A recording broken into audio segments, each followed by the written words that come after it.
Bam.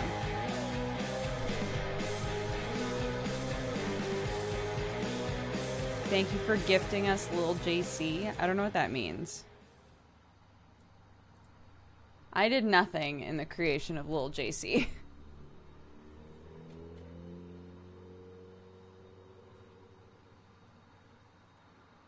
It is Saturday. I know, it doesn't feel like Saturday to me either. But it is Saturday. Mundane Pixels, thank you very much for subscribing. Welcome to the Cat Gang. Hello, everybody. We can, like, get to talking and all that stuff, but this nail polish has been driving me batty. So, I'm gonna take off the last of this nail polish at the start of the stream. Stream is not nearly zoomed in again. Oh my god. Y'all should watch the stream from last night. It was really good. Quality content, my best work. Etc., etc.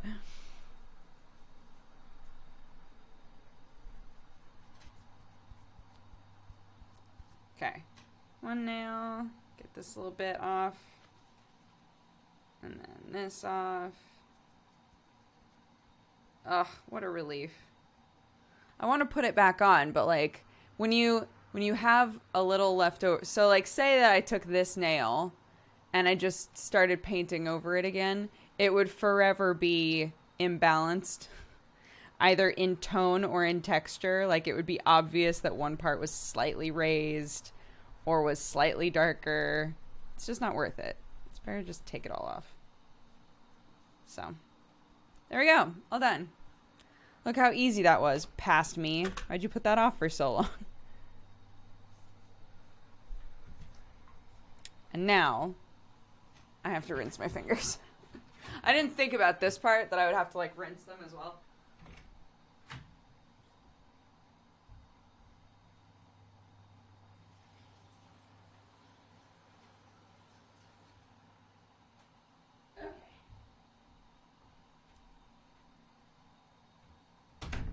My socks are mismatched.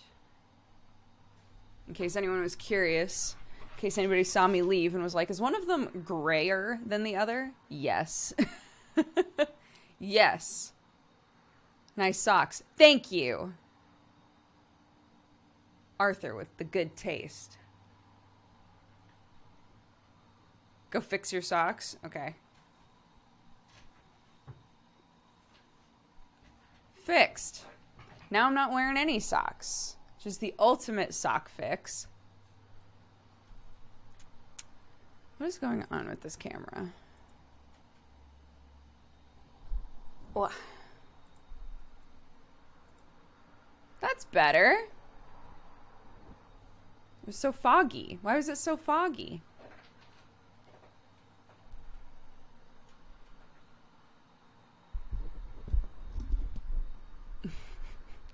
I made a French press. I think it's been going long enough that we can press it. I need to get one of those tiny ones. It's ridiculous for me to, when I have the hankering for a French press, have to make a huge one and then be like, I really hope Sam wants coffee later. Also, there was no resistance on that whatsoever, and that concerns me.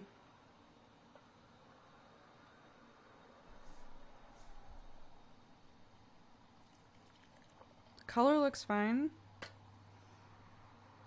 Smells fine. No resistance? I don't know about that. All the grounds are at the bottom. I did mix it. I did the whole process.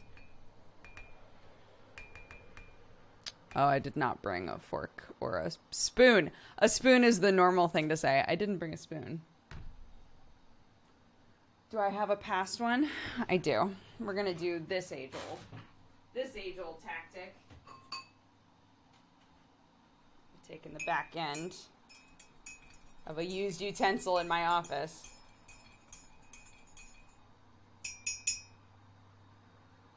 Boop. Wunderbar.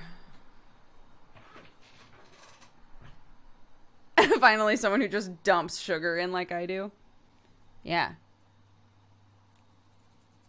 This is the good shit. I finally got some of that raw shug. It's so good with coffee, man. That was a lot of sugar. Welcome. Hi, Sinvicta. Happy 1 year. Look at you. How are you doing, dude? How are you feeling?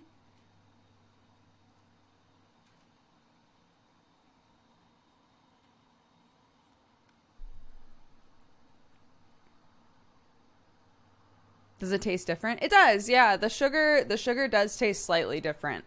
And generally, because, okay, Sam was actually the first person in my life. I want to say, like, the first time that he visited, he was like, wait, you use just regular sugar in your coffee? This was like, I've worked in a coffee shop before, Sam, right? Sam's done every job, so he has an opinion on everything. So he was like, oh, you know, actually raw sugar is like definitely the superior thing to put in both your coffee and your tea. It like flavor wise, it just blends a lot better. And I was like, okay. And then I tried it and I was like, you're right. But unfortunately, typically just bleached ass bags of sugar are less expensive. So I got a big old bag of this. And now I just fill this little guy up. So there you go.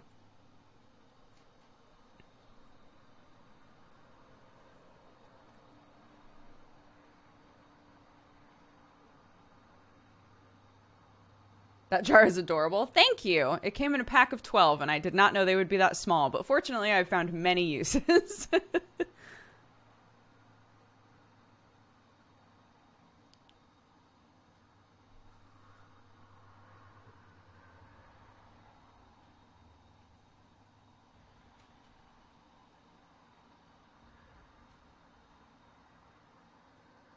Raw sugar. Raw sugar. Not brown sugar. Brown sugar has stuff added to it. Is there something in the back of my shirt? I don't know. Is there something in the back of my shirt? I don't think so.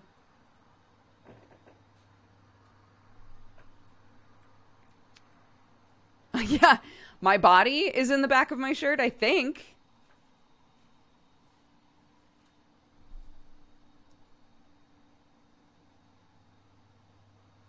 I see shoulders and maybe blades.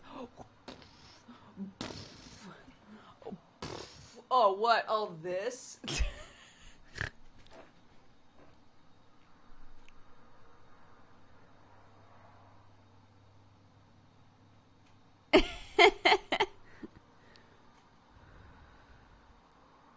I've officially run out of the Dodger coffee, so I'm trying a random coffee that I found at the supermarket yesterday. So we're going to see how it is, but it's a little too hot still. Thank you all for making gun jokes. I woke up with 7 new mosquito bites. Oh my god, I'm so sorry.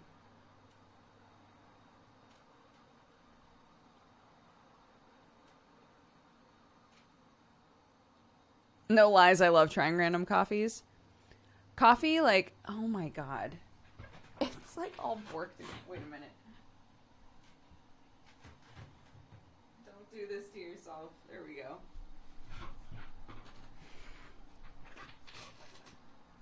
I don't remember what I was saying. It doesn't matter. It doesn't matter.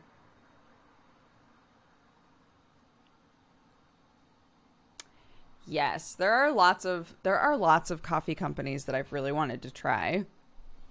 That are like more internet based like we are. And I just haven't taken the time to do it. I really should. I still haven't tried Jack's coffee, Jacksepticeye's coffee. Pour anything into the jar of ick yet. Yes, I've put a bunch of vinegar into it now. Everything in there died, so I put a bunch of vinegar in there. So after that, we should be good. I'm getting old. I'm 30 tomorrow. Yo, 30's the best. You're going to crush it. 30's great. Some Irish cream would be a nice adder. So a lot of people were like, you should put bleach in there. And I was like, but if we're going to pour it out, I would rather not put bleach in it. Like, if the plan is to, like, hop over the fence and go into that, like, fucked up field next to us and just pour it out, I would rather that there wasn't bleach in the water. Like, that doesn't seem very good for the ecosystem. So, vinegar, I guess, is, like, the next best thing. It takes a little bit longer to kill any eggs that are still in there, but all I've got is time, man.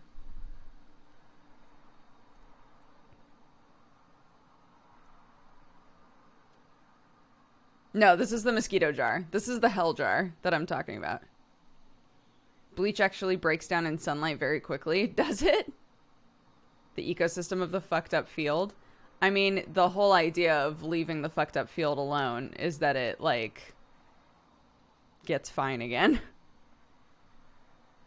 No freezer. There hasn't been a need for the freezer. Literally the last time that we talked about this jar, I went outside and Sam and I were like, oh, they're all dead. Amazing. Great. So decided not to bother freezing them. It doesn't kill them anyway to freeze them.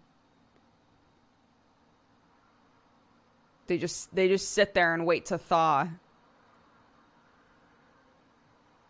Depends on the type of bleach. Interesting.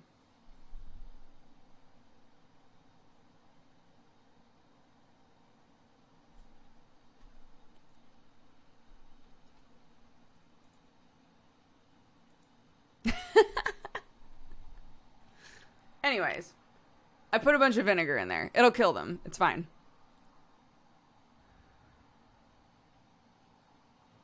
Male Malay, they all died. So the jar has been sealed for days now. Everything suffocated or starved or overheated or whatever. So everything in there is dead, which is great. Not that I'm, like, rooting for the death of any living thing, but mosquitoes are, like, pretty low on the list of things I'm concerned about killing.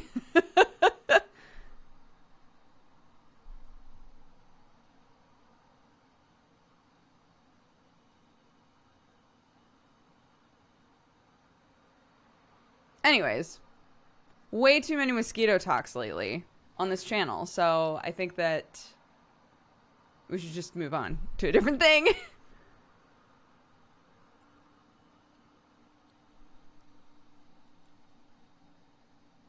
Do mosquitoes help anything eco-wise? I'm sure they do.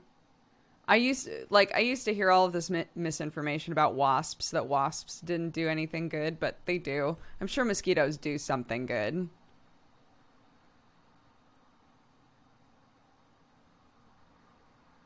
They're food for a lot of animals. There you go.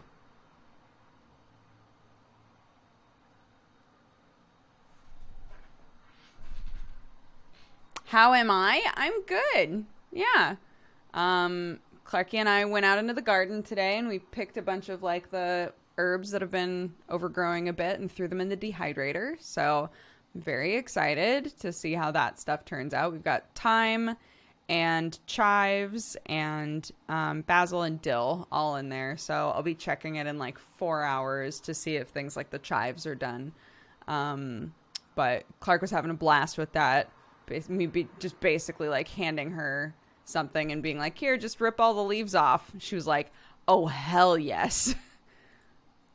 Will do. No more autofocus, please. Okay. I don't know why it doesn't remember that I tell it not to autofocus. I want to believe wasps don't do anything. They're rude as hell. I've read a few things because I hate wasps generally. And so I've attempted to read like articles and things about wasps. There are lots of things that you can read that make you feel a bit more sympathetic to wasps, as much as they suck.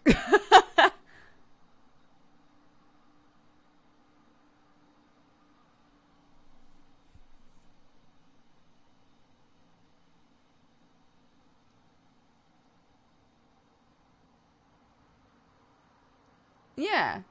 It's good to learn about your enemy. Exactly. Is it difficult at all to understand the local dialect? Where I live now? No. But they all talk like Sam's family. And I've been around Sam's family for a few years now. So, no. I'm fine with understanding people here. Do you do gaming streams? I sure do. On Saturdays, we just sit around and talk, though. What does Sam's family talk like? His brother... Okay, so the example that I was giving the other day, if you've ever watched the show Phone Shop, the way that they talk is like a strong version of the accent here. Sam's parents are Cockney London. So they moved like a little ways out. So the accent's like the difference between like his siblings, how his siblings talk versus how his parents talk is like, yeah. I watched one of Sam's brother's streams. His accent is strong. Okay, so that's not even the brother that was hard for me to understand at first. So there's Sam, and then there's George, whose accent is stronger, and he's like a footballer, so he's around all of the like football dudes all the time, right? So his accent's stronger. And then there's Ollie, and Ollie is in construction, so it's like lads, right?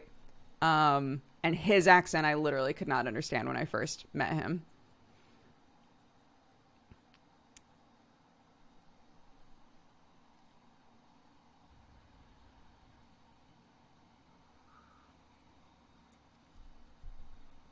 But I understand all of them now. Perfectly fine. So I've leveled up. My ear has strengthened. A more powerful accent. Yes.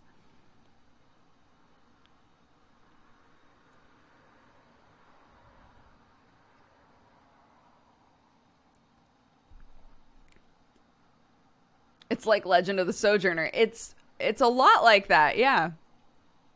It's a lot like that.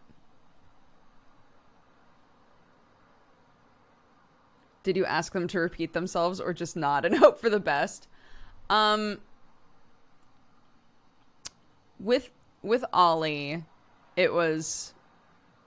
I'm trying to even remember. It was so long ago that I met him. But I would listen to him talk to other people. I remember this moment very vividly. I was listening to him talk to everybody else in the house, right? And Sam knew me well enough by that point that he looked at me, looked at Ollie, and said, "She doesn't understand a fucking thing you're saying." And I was like, "Don't tell him that! Don't tell him that!" And then I farted in front of him later, and he was horrified. So Ollie and I started off like really rocky.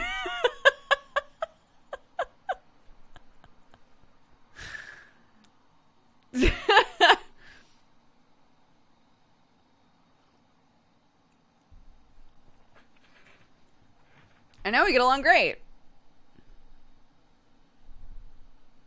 You just gotta be yourself, guys. You just gotta be yourself. Yeah, I showed dominance. I showed dominance in that situation.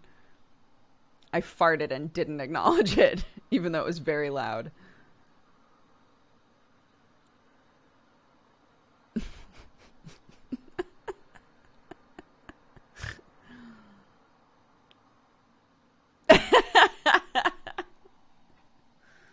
Oh, I love his family.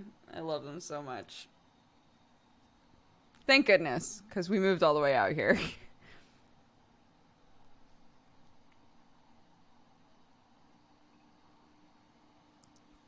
Sam wasn't in the room. It was literally just me and Ollie. I think the TV was on, and I farted, and he was like, and then he left, and he left the room, and I guess he would, if I remember right, he went to tell Sam, basically. It was like, she just like fucking ripped one in front of me. And Sam was like, yeah, that sounds right. Sam is the eldest. Sam is the eldest.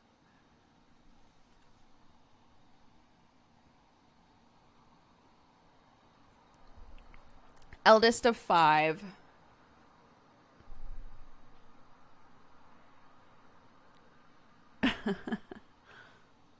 I entered the stream at a strange time. Did you though?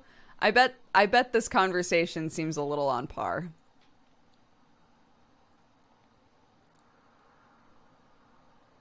Mm-hmm.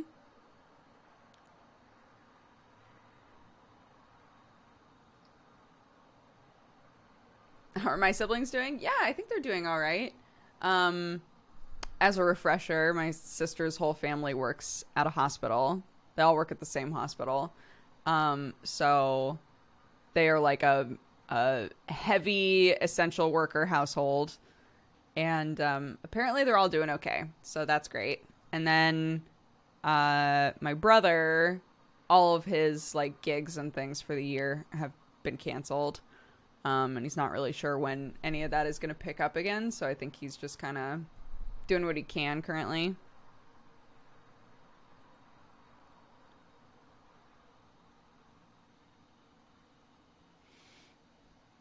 I love that we were like, we're talking about mosquitoes too much. So we resorted to farts. We didn't resort to farts. We were talking about Sam's family and I took it to farts.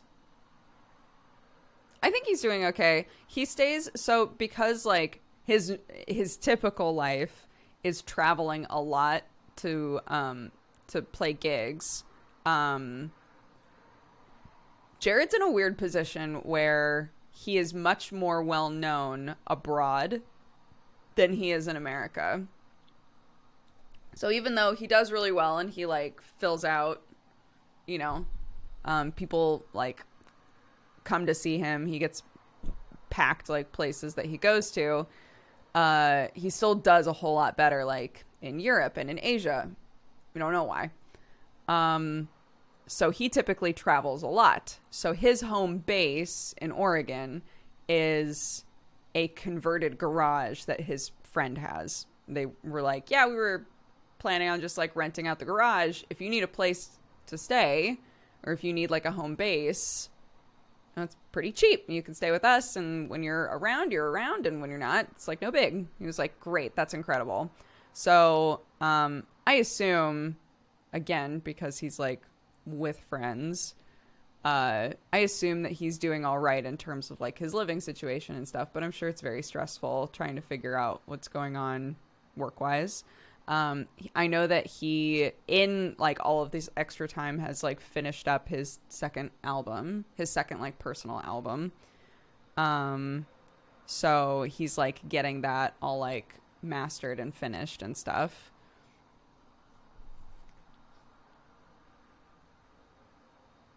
But yeah, he's doing okay. He's doing okay.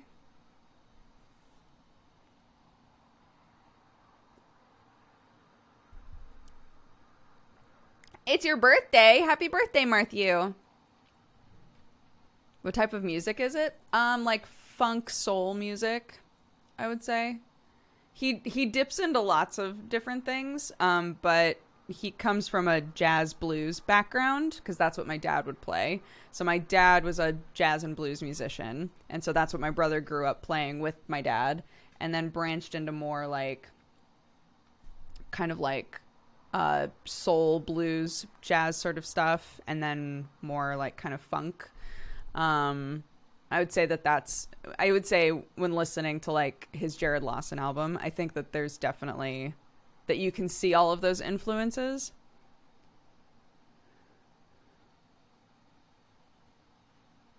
I have the weirdest combination of jazz and metal. That sounds amazing though. That's great. I love it. Is it okay if I link one of Jared's sessions? Only subs can post links, but he does have a Bandcamp. Yeah, thank you. Marianne has posted it again. He said that Bandcamp is like the most, it's the most creator friendly sort of place that he sells his music. So if you're interested in it. My cousin works for Froggy 101 in Portland. I was just wondering. Oh, cool.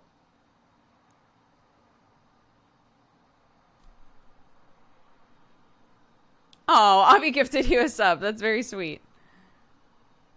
Is that a Dodger coffee mug? It is. Bink. In case you didn't know, we have a coffee company called Dodger Coffee Co. We sell coffee, we sell tea, hot chocolate, decaf coffee, all kinds of stuff. Candles now.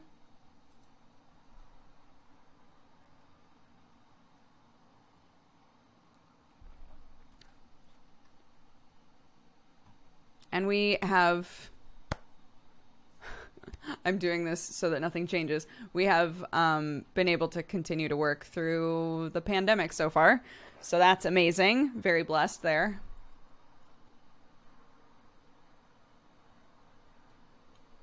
Yeah, we have a hot chocolate mix. It's like designed to be a mocha mix. So to add like to coffee, but my mom literally just drinks it as hot chocolate.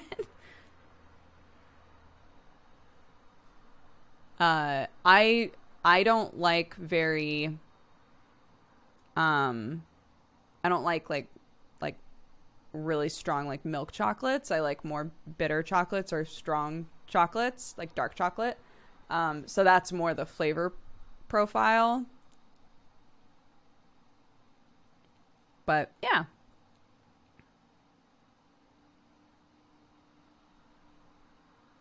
The mix does have powdered milk included, though.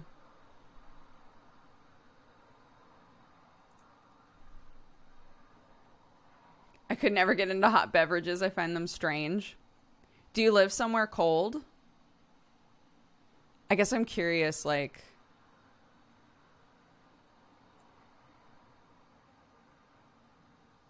I don't know why that was my first question. I'm curious, like, if somebody who lives somewhere cold would still be like, nah, nah, I'm good.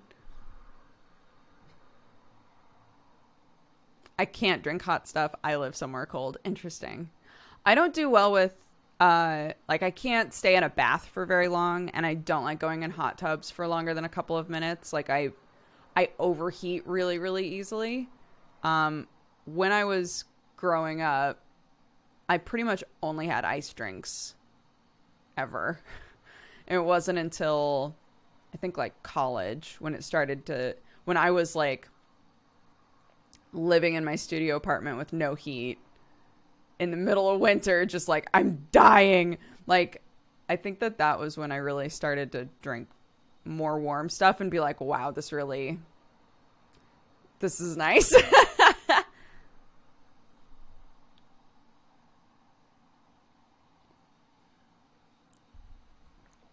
I look so cozy today. Thank you. I feel cozy today. Yeah, look, there was a reason that it was only $300 a month. There was a reason that I only spent $300 a month on a single. Like, it didn't have a lot going for it, and Lord knows nothing ever got fixed, but it was very cheap.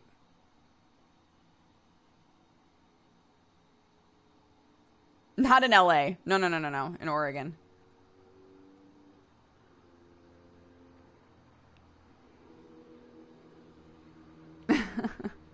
When I was in college, there was like housing that was on campus, which campus housing is always crazy expensive, even at our university, and our university was the cheapest state university. But like right off of campus were all of these little apartments, and it was so like you had to know a guy to even get a hold of the lady that owned them, and she was definitely also a drug dealer, but she was like, yeah, they fucking suck, but if you want one, go for it. And that was like the situation. So the entire building wound up getting, it was like half med students and half theater students, because we just all would tell each other like, hey, if you need a cheap place to live, you could come be my neighbor, like that kind of a thing. So yeah, I lived in this little like section of apartments with a bunch of other theater students, which was nice because we would like walk to classes and stuff together. But But yeah, sometimes when it got really cold, we would all be like, should we like watch a movie together / have a cuddle party because it is so cold. It is so freaking cold, dude. And that was college for me.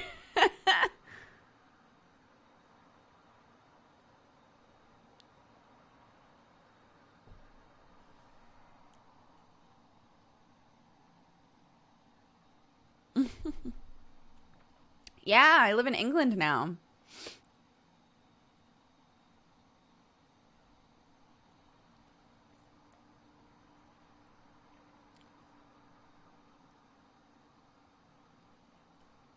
Sometimes in winter I start playing just to heat up the room. Yeah. I was before my pad broke, the my DDR, I would play DDR when I got really cold and be like, I'm gonna warm the fuck up.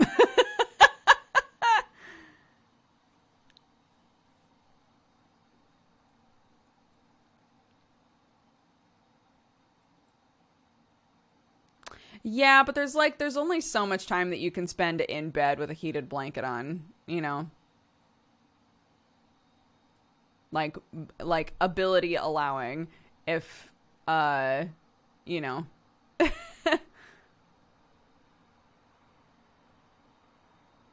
Is that a challenge? I knew somebody in chat was going to be like, watch me, or that's literally what I do all the time. um but yeah, when I could, yeah, I would just climb in bed with the heated blanket on. One of the litters of kittens that I fostered was at a time when it got really cold, and I just left the heated blanket on constantly, like literally never turned it off, because I was like, they can climb in the bed and get all snuggy. It's fine. Electricity bill game is strong. That's the problem, right? Is you notice a big difference when you just leave a heated blanket on all day.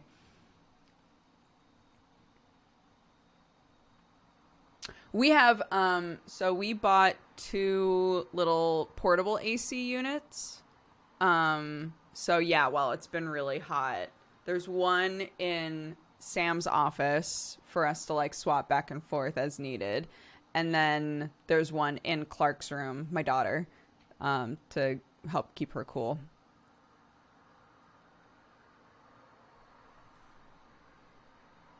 Nice radiator behind you. Thank you. It's not on currently.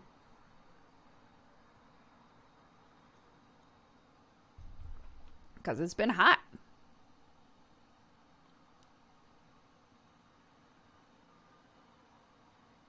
Clark is a spider bard now.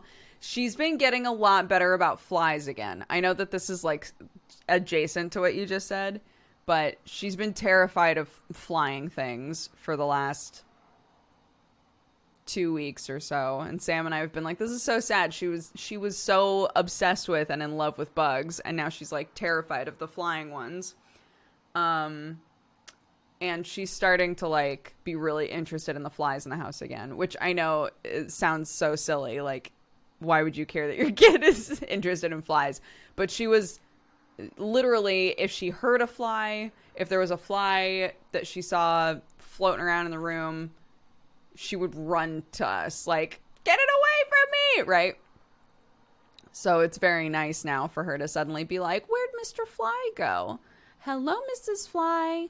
Hello, Mrs. Fly. Like, where'd she go? Like that kind of shit.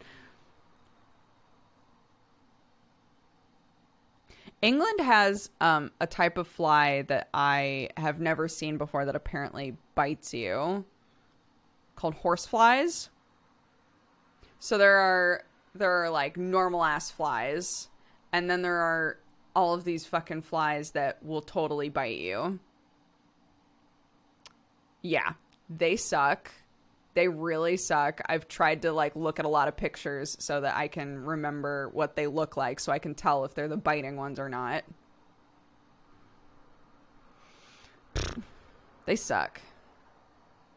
No, I don't think I've ever lived anywhere with horseflies. I don't remember ever seeing them. I saw a fly that was huge and had like a weird pattern on it, and I was like, what the hell is that? And then looked it up and was like, oh, cool, it's a fly that bites. Really glad those are here.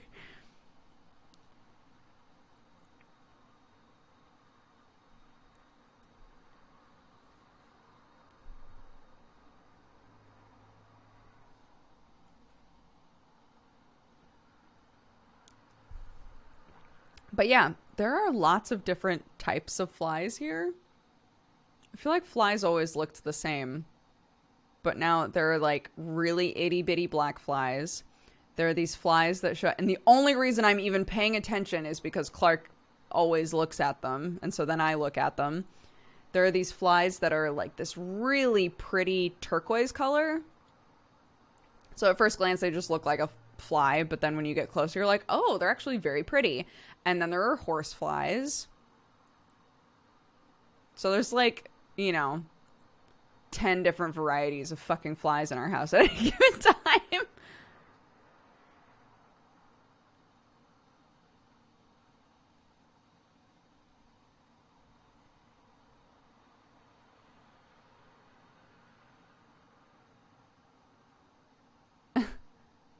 Oh, my father takes macro pictures of flies. I learned how to see them from his photos, but they are still always gross.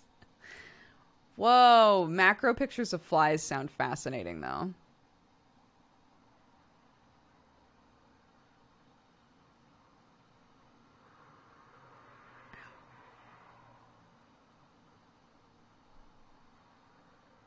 I wonder if it's a countryside thing. Maybe? But, like, remember again, I lived on a farm for the first 19 years of my life. And I don't remember ever seeing... The thing that was weird at our house that happened once a year was the stink bug infestations. So once a year, an entire side of our house would be completely covered by stink bugs. I don't know what they're actually called. Hold on. Oops, not those.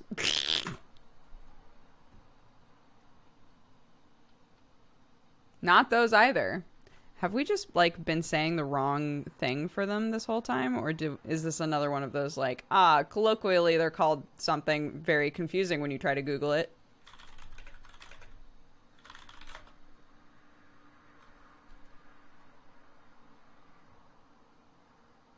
How weird. I'm having a lot of trouble finding them.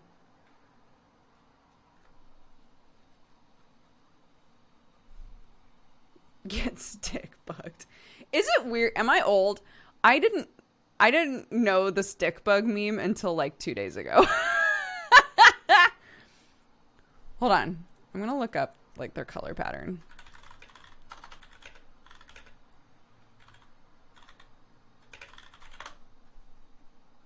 These, what the fuck are these called? Box elder bugs.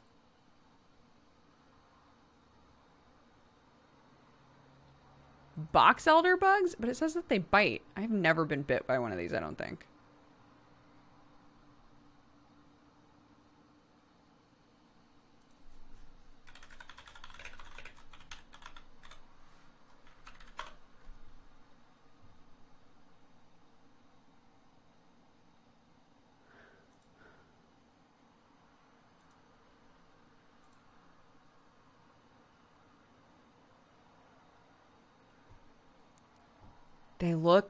They look right, but I don't think these are the right bugs.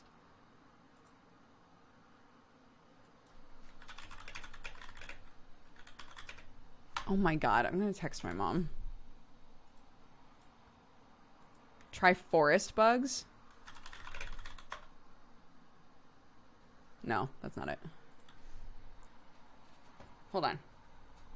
I'm texting my mom.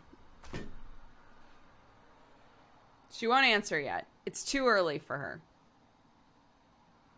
What do you mean wrong pin? Oh my god, by the way. So for MangaPod, which by the way, MangaPod has a Discord now, if you want to go somewhere and talk about manga. For MangaPod this week, we read Spy X Family. So we'll be talking about Spy X Family tomorrow. It's my favorite manga. It's so good. It's so good. I'm like so unbelievably into it. I love it. Hey mommy, what were the bugs called? Or not were. What are the bugs called that cover one side of the house in Oregon once a year? I thought we called them stink bugs. But when I Google that, it's definitely a different bug.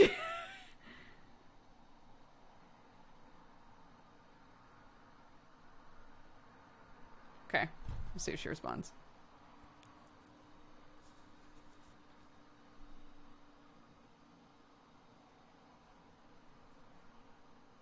I love texting questions to my mom about my childhood. Yeah, well, sometimes we have,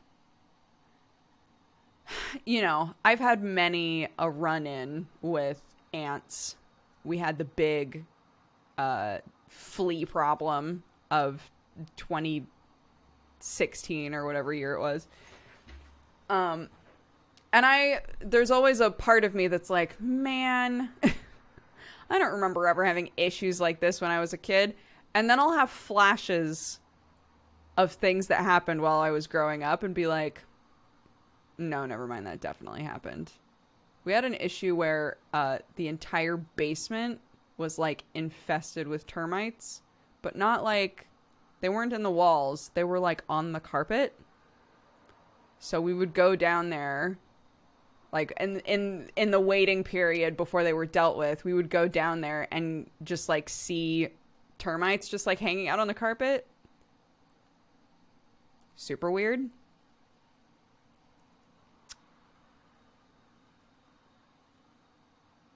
Right? No, we've never dealt with bed bugs. I'm so glad. I'm so grateful. I've never had a bed bug situation ever.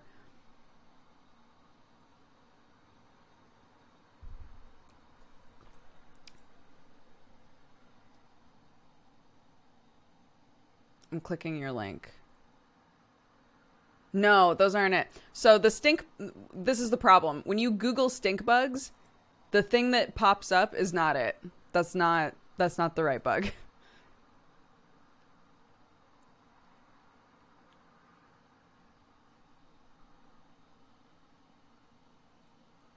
The Oregon Department of Agriculture has a whole pamphlet on different stink bugs. Maybe it's just a different variety that always shows up at our house. I don't know. It's weird.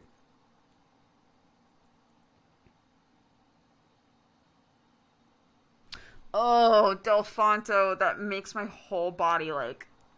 So I had never, because we never had indoor animals because my mom's allergic to like pretty much every animal. We never had indoor animals. I had lizards, right? Like that was my thing. So, I had never dealt with a flea problem before. And we had a situation in our building at the time that, they believed that there was a dog that was like going on walks every day. And as it was going by each of the houses, fleas were potentially like jumping off of the dog and like getting under the doors. So we had a really bad flea problem, and I had never dealt with anything like that before in my life. And I will never forget the feeling of like panic walking around on the carpet and seeing a flea like hop on my foot from the carpet is like the most disgusting thing. I know it's not the actual most disgusting thing, but the visceral feeling of like there are enough of these that I can't just walk in peace is horrifying to me. And it wound up being like, you have to just be super vigilant. You have to vacuum like twice a day, change your sheets every day, vacuum your mattress every day. Like you just have to like go really hard and just kill them all. So that's what I did. And they kept like, we had, I think, 2 different scenarios, like 2 different resurgences. And now I like once a year go through the entire house with, there's like a powder that you can get that you can sprinkle around that just like kills, if there's any eggs or anything, it just kills all of them. So like once a year, ever since that year, once a year I go around and I'm just like, it's time. If there's any fucking fleas in this house, they're dead today.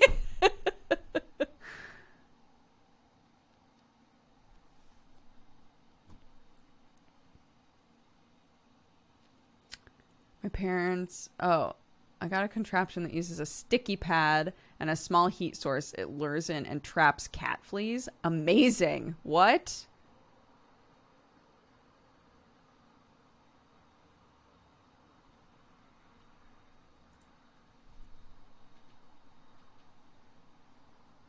I don't think I've ever seen a flea. They're weird. They literally just look like dots. So the only way that I have been able to consistently tell if we have the beginning of a flea thing is I can see them on Watson, because Watson is a white cat, right? So the rest of the house would seem totally fine.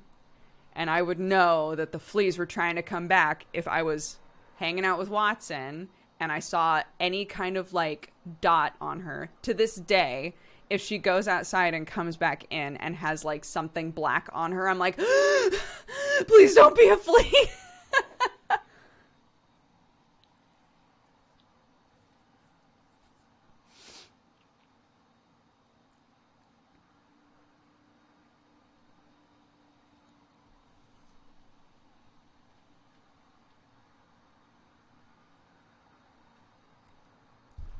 Every now and then somebody types something absolutely wild and it goes by really fast. And then I'm like, what the fuck did that say? We had, okay. I'm sorry, this is really funny. We had fleas years ago, had to deal with getting rid of them. It was a pain in the butt. Then last year we spilled chia seeds in the carpet. It's terrifying because they randomly show up. They are the exact same size and color as fleas. The worst. The worst.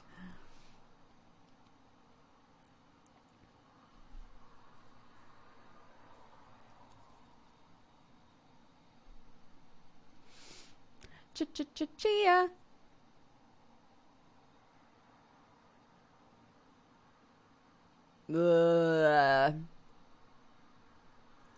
Yeah, I still have nightmares about, fleas a lot. But they're always like cat related. So the nightmare will be something like I'm living my life normally and I like notice out of the corner of my eye that one of the cats wants to hang out, and I'll look over and it's typically Watson because again, you can actually see the fleas on her, right? So my brain is like, this is more horrifying. I'll look over at Watson and she's just like covered in fleas, like black with fleas. So that's a recurring nightmare. And then the other one is ants. I'll have nightmares that there are ants all over my house. Those things don't, like, there's just something really pervasive about dealing with some kind of an infestation. And these, like, ants aren't that bad, right? You can typically deal with ants pretty easily. But I've still, every single place I've lived in, at some point, there's been a area of the house where ants are like, I can get in through here. This is dope. And then I have to deal with it. And I hate it. I hate it. Ants are another one that I have watched so many videos of. I've watched so many like ant farm videos and videos about like what's cool about ants and all the different types of ants. I have a lot of respect for them. I think they're incredible. I don't want them in my house. I hate them. I hate having them in my house. I hate it so much. So I've had to like, it's created a situation now where my reaction to an ant in the house is so swift of just like, just fucking kill it, right? But then when we go outside, Clark will be like, Mommy, an ant. And she'll go to try and do the same thing. And I'm like, no, honey. They're supposed to be outside, right? The outside is where they live. You know, we don't need to do anything to the ants outside. The ants outside should get to live their life and do their thing. Trying, like, not to taint my daughter, where anytime she sees an ant, she's like, kill it.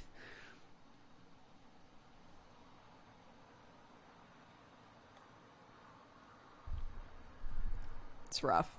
And I realize that this is the exact thing that people who are terrified of spiders deal with, right? When they're like trying to teach their kids, oh, spiders are fine, ha ha ha, but inside they're screaming. I feel like it's like kind of along the same lines for me as with ants. Because like if you're terrified of spiders, I think it's like going an extra 8 miles to say to yourself, I'm going to deal with this in a humane way, and I'm going to carry this spider that I'm terrified of outside and release it back into the garden, right? I think most of the time people who are horrified of spiders and don't have another option or another person that they can rely on to deal with the spider are going to kill it in whatever like distance way they possibly can, right?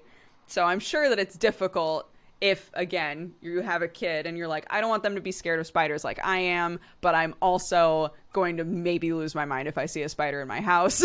Like, I'm sure it's difficult to be like, but it's not the same and spiders are fine and everything's chill, right? That's how I feel when I deal with ants. When she's like, look, mommy, an ant. And I'm like, yeah, it was an ant. Wasn't that so cool? I'm so glad we saw an ant in the house. We should go outside.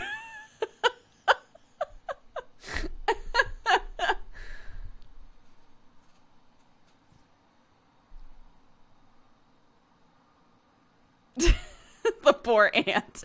I just... But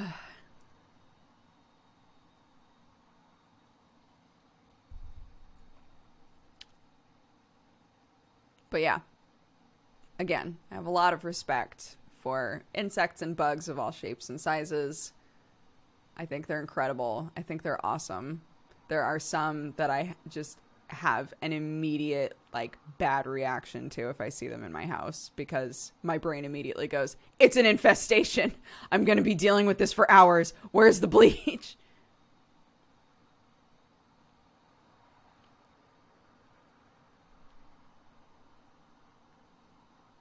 Nature is amazing, just not in my house. I don't mind the spiders in our house. They eat everything else, right? All the other shit that I don't want in here. The spiders take care of it. So we've got, like 1 or 2 spiders per room currently.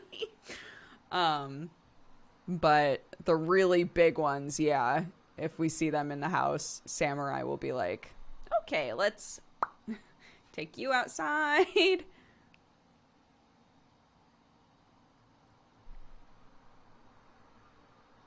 Yeah. This is very, very dependent on where you live. England has very few spiders that will bite you or do anything to you, which obviously is not the case if you're in, say, Australia, right? Like the conversation around spiders is different depending on what spiders are around. So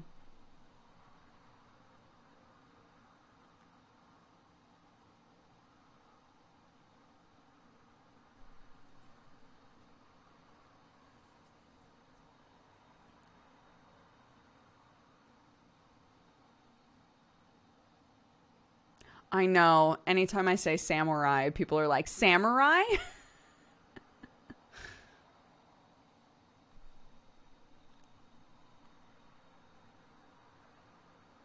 Your tweet with Clark had me dying. Which one? The spider one? She's just too sweet.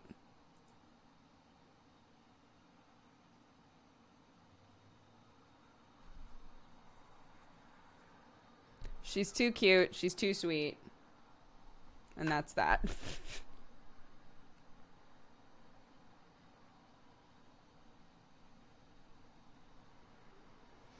Da, da, da, da, da, da, da, da. My favorite dinosaur. Clark knows the word Tyrannosaurus. I found that out. Because we got her the dinosaur puzzles, right? They finally showed up. She was so excited. So she's doing the dinosaur puzzles. And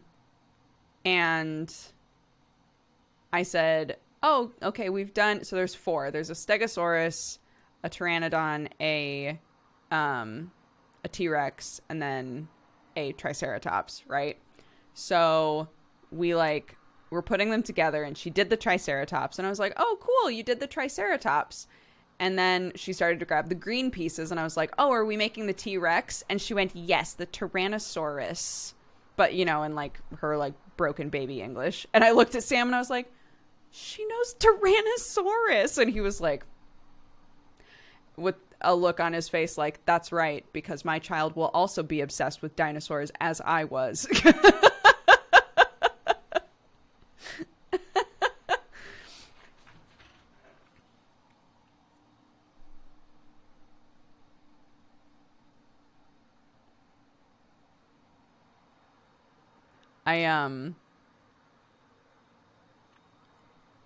I don't, because I was saying to Sam, because there's like, it was like a flying dinosaur, right? And I was like, oh, it's the pteranodon. And then I was like, wait, is it a pteranodon or is it a, Sam, what's the difference between a pteranodon and a pterodactyl? And he might as well have turned to me and like pushed up some glasses like, well, in fact.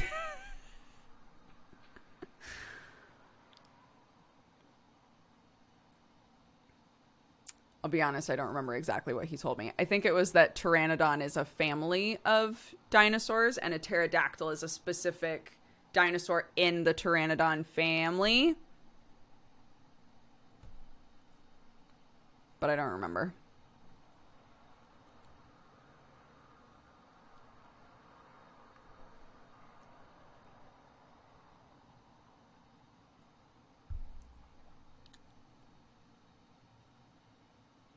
It's the other way around. Okay. Whoops.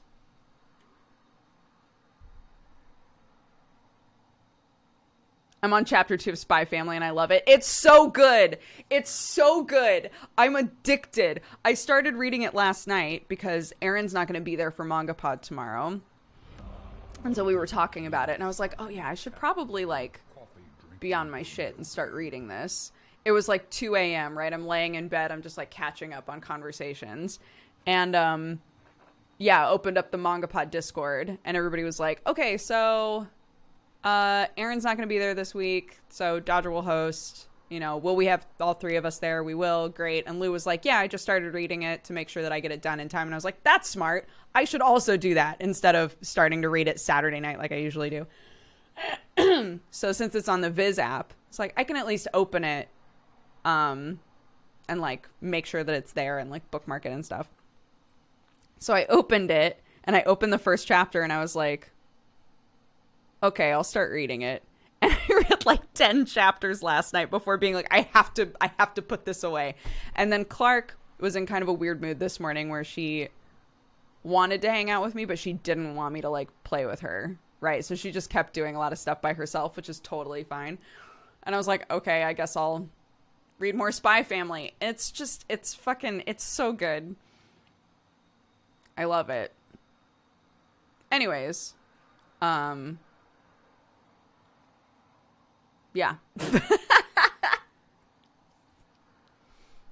You guys should read Spy Family and then come to Manga Pod tomorrow.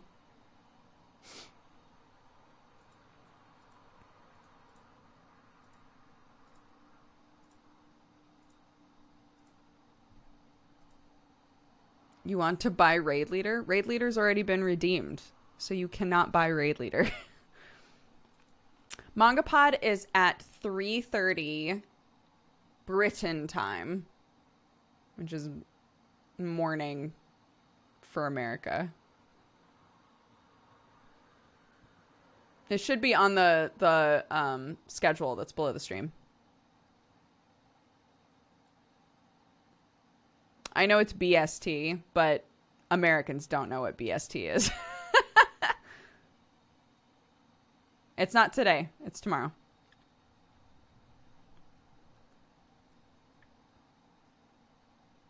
Yeah, it's big slug time. But Avi forfeited it. That was last night. Hi, Pixian. That was a different stream. That was a separate stream.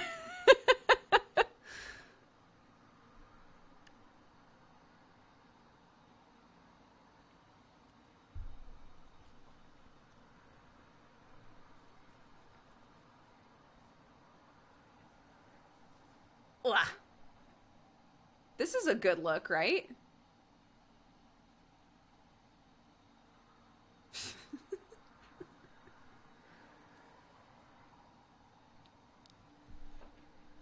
Yes? Okay, great. Cool, cool, cool, cool, cool. I'm so glad. We have a few Valentines that have happened so far today. Guineac said, trees! Retweet.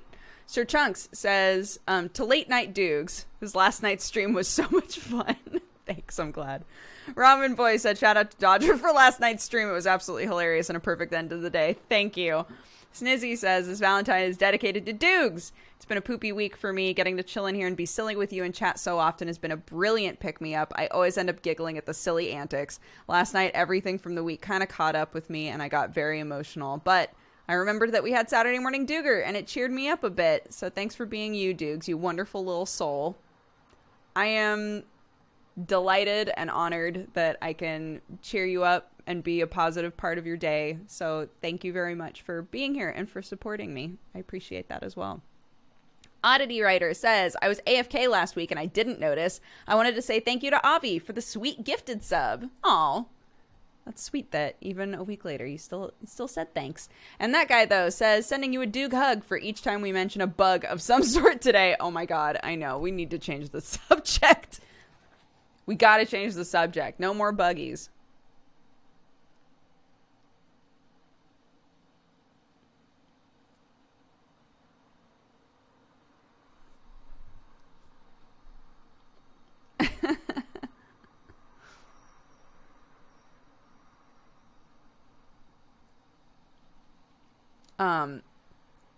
There's a song. I don't know if it's based on an actual song. You guys will be able to tell me if I sing it. But there's a song on the Cocomelon channel, which is a kid's channel on YouTube, about the like daycare class pet. It goes like, where is our class pet? Oh, where could she be? And I feel like it's based on a song, like on a kid's song, but I don't remember what song it is. Da da da da da da da da da da da. Where is our class pet? Oh, where could she be? I've been waiting and waiting, forever waiting, waiting to see Jelly Bean. The name of the class pet.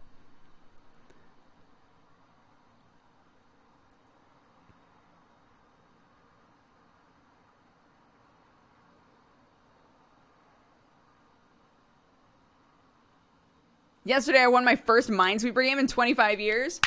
Hell yeah, congrats.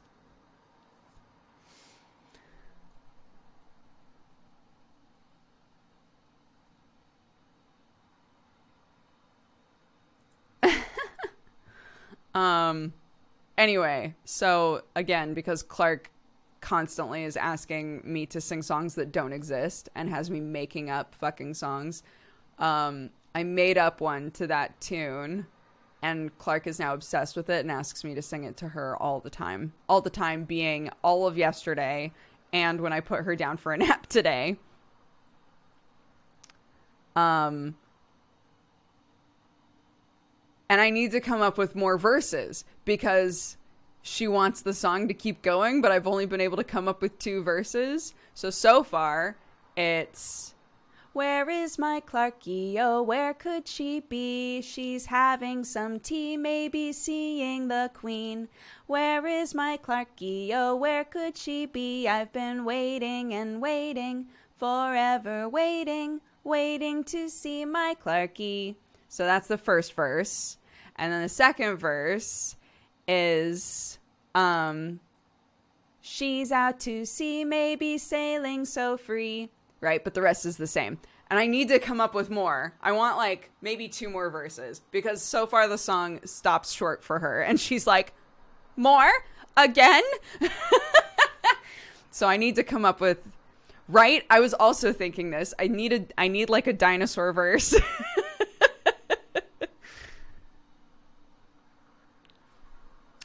So that's my current creative outlet, is trying to figure out how to expand upon a song that I came up with off the cuff.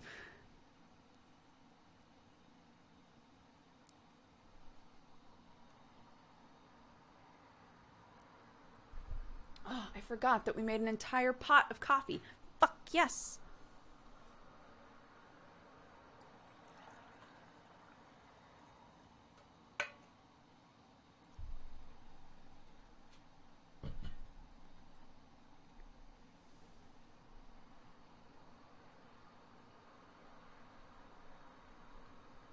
Yeah, maybe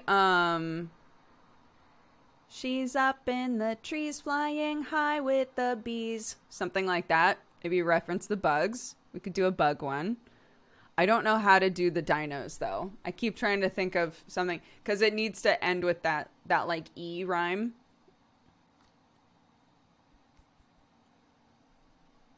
Where is my Clarky? Oh, where could she be?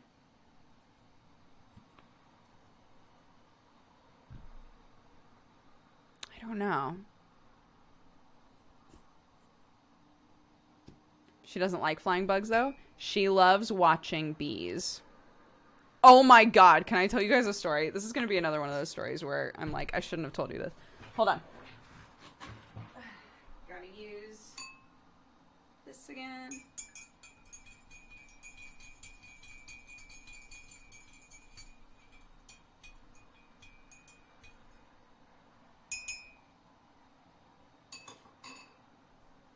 Okay, so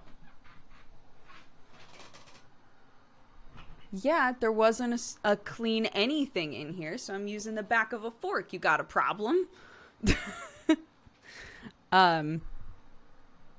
So Sam was like, all right, I'm going to put on B movie because we want Clark to not be scared of flying bugs, right? And Clark still loves watching bees as long as they're not flying around her, which I get.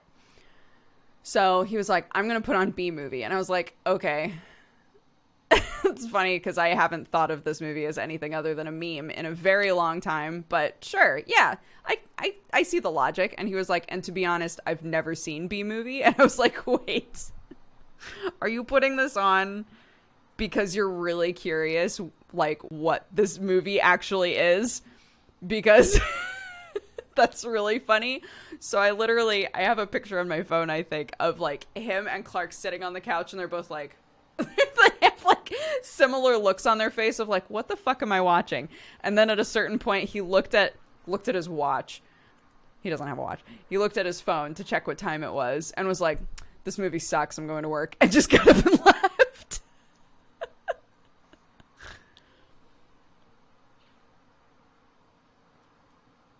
It was good. It made me laugh.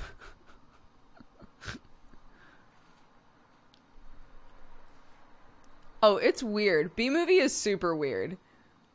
It's a super, super weird movie. I don't think that it's as like people have definitely bumped up the weirdness through memeing it so hard. But it's a weird movie just anyway.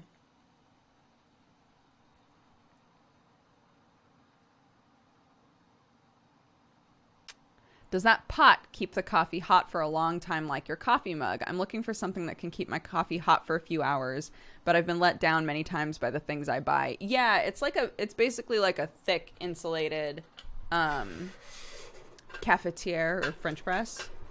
So, hold on. I can pull this up.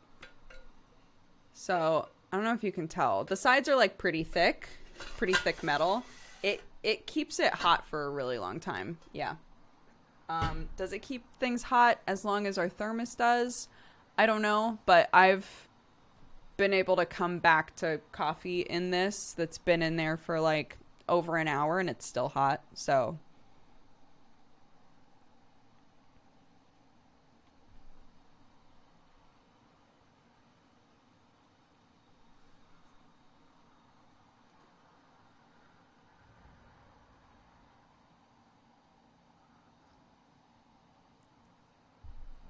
what was that powder you put in your coffee? Raw sugar, not brown sugar. Realize there's confusion here. Brown sugar and raw sugar are different. Raw sugar is very good in coffees and teas, but it's a bit more expensive than just like bleached white sugar. So if you drink a lot of coffee or a lot of tea and you want to try using and you like using a sweetener and you want to try a different type of sweetener, try raw sugar. It's very good.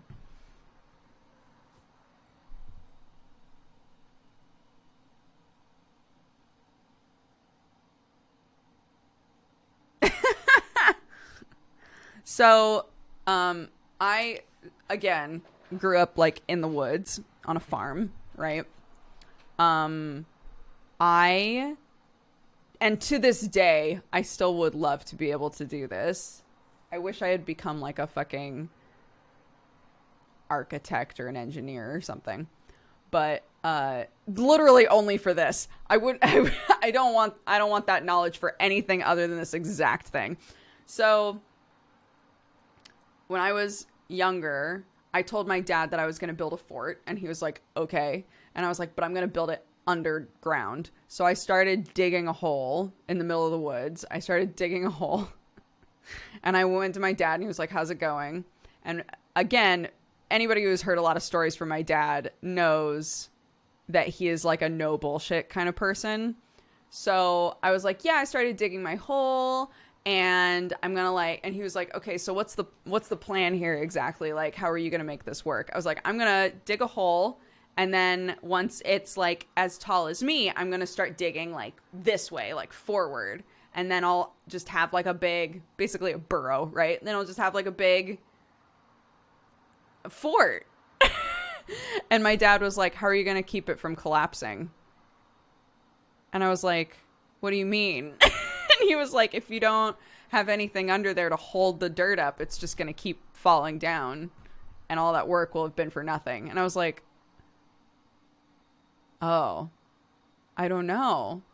And he was like, yeah, I don't think that this is gonna work. I was like, oh man. And I spent a decent amount of time when I was a kid. I used to like draw up like weird plans for things, and I drew like all of these plans for how I was gonna go through the woods, and I was gonna grab like wood from all of the trees and from the ground, and I was gonna like basically make like a roof to hold the dirt up. I thought about it all the time. I was like, how can I make this work? How can I make this work? And as an adult now, I still think to myself, like, I still want to do that, though. I still want to figure out how to do that.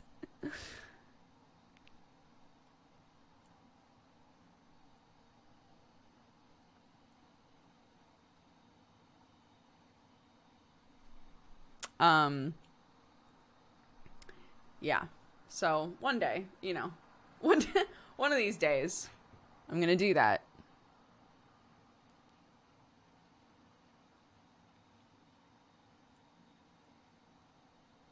Yeah, I mean, him saying, like, I'm glad that he stopped me because I would have gotten very frustrated. But at the same time, it, like, paralyzed me into this loop of what can I do to make that work? And I didn't know enough to be able to figure out anything that made sense, right? Like, if I even going back there and, like, trying to, like, put wood up against the dirt, I was like, this isn't doing anything. So yeah, didn't work out for me, but that's okay.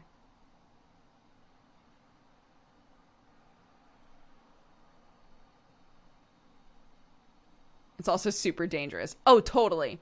If I did it wrong, if I was just like, you'll see, Dad, I'm gonna build my underground not whole village fucking thing because I'm obsessed with Sonic the Hedgehog, and I went over there and just like got buried in dirt, that would be really bad. So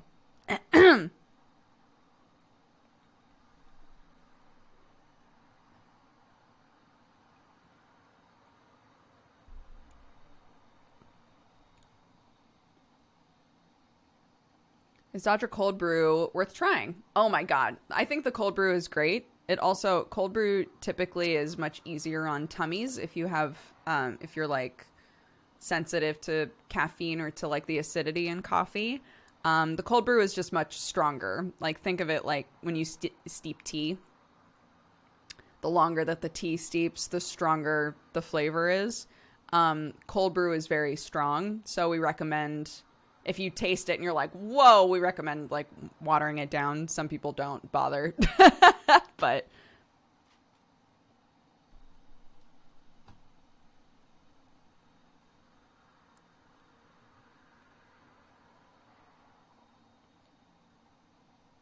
Did you have horses on your farm? We did. Until my dad got really sick, we had, I think, 3 generations of horses. We had a bunch of them, and I loved them. But my sister had, like, moved out and had my nephew, and my brother had gone to university or to community college, and I was too little, and I couldn't, like, help out with the horses enough to, like, make up the difference when my dad was so sick. So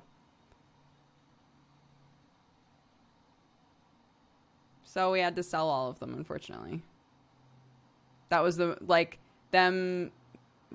that moment of, like, selling off all of our animals was, like, when we definitively went from we're a ranch to we're farmland.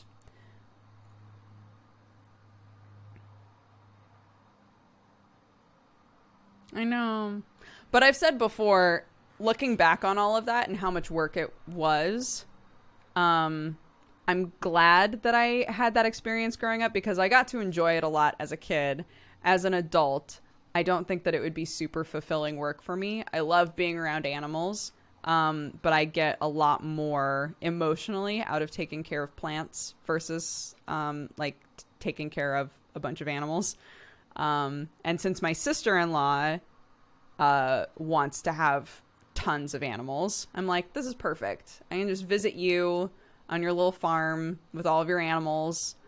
We can come over every day if you want and, like, help out a little bit, but, like, I'll stick to having a couple of chickens and then having a big old garden. That is perfect for me.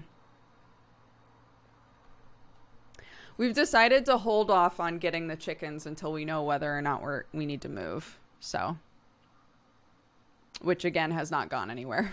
So we'll see. Yeah, honestly, it's kind of on the same tree of thinking as people who are like, I love kids, but I don't want a kid, right? They're like, I can be a professional auntie, uncle, whatever. So if everybody else could have kids that I can play with, that would be great. Like, it's kind of along the same lines.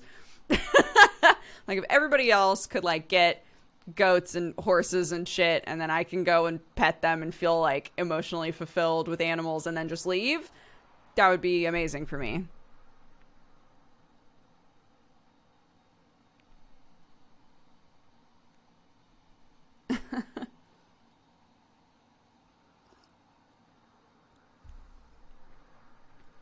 A friend of mine wants to be a grandma, but wants to skip the mother step.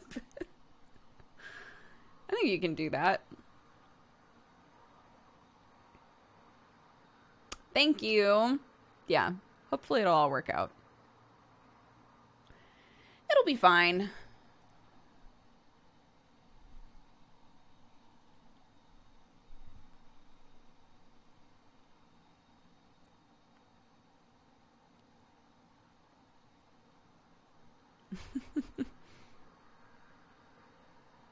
I just want to be eccentric Auntie Dodger. I have Clarky. She's my little star. I have Sam. Like, this is a lovely, like, day-to-day family dynamic for me. And I have so many nieces and nephews now. So many. So if I can just be, like I've said a million times, if I can just be the auntie that's like, I'll run a D&D game for you, and you can, when you come to my house, I'll probably make you water a plant, and like that's it.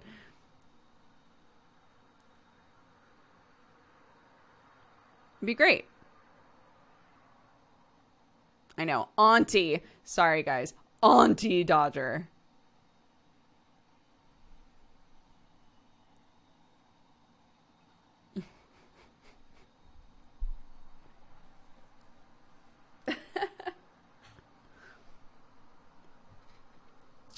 Somebody asked if we were going to do the cheers. Yes, let's do the cheers. Since Oh my gosh, it's already 2:30. Yeah. Kane Ray has redeemed our cheers. If you've got a Beverly, please grab it.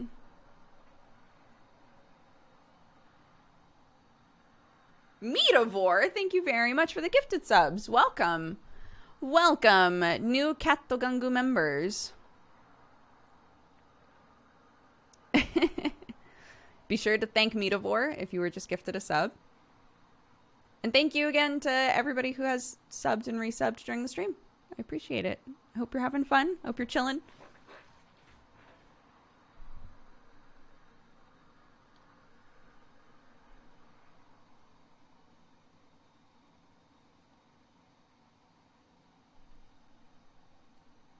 I just finished cleaning my beverage off of my keyboard. Been there. My Alt key still sticks. Thanks so much for being here today, guys. Again, Kane Ray redeemed our cheers today. I hope you're having a lovely day, Kane Ray. Thanks so much for being here for Saturday Morning Dooger. If it's your first time here, I hope that you're enjoying the vibes. I hope that you come back. Our community's chill and awesome. If you're having a great day, spread the joy. If you're having a bad day, I hope you soak up the joy. I just remembered somebody being like, ah, yes, the old spread and soak. Soak and spread? I can't remember what I said. Anyways, let's all do the old soak and spread. And yeah, you're all just lovely. I hope you're having a good weekend. 3, 2, 1, cheers. The old soak and spread. Awful. I know. That's why, look, I said what I said, and then somebody was like, right, the old soak and spread, or spread and soak. I can't remember. And I was like, what? Like, what the fuck? What do you mean? What does that mean? And then realized they were literally just quoting exactly what I had said. Just left out some keywords. It's the weekend here. At least it's Saturday, yeah.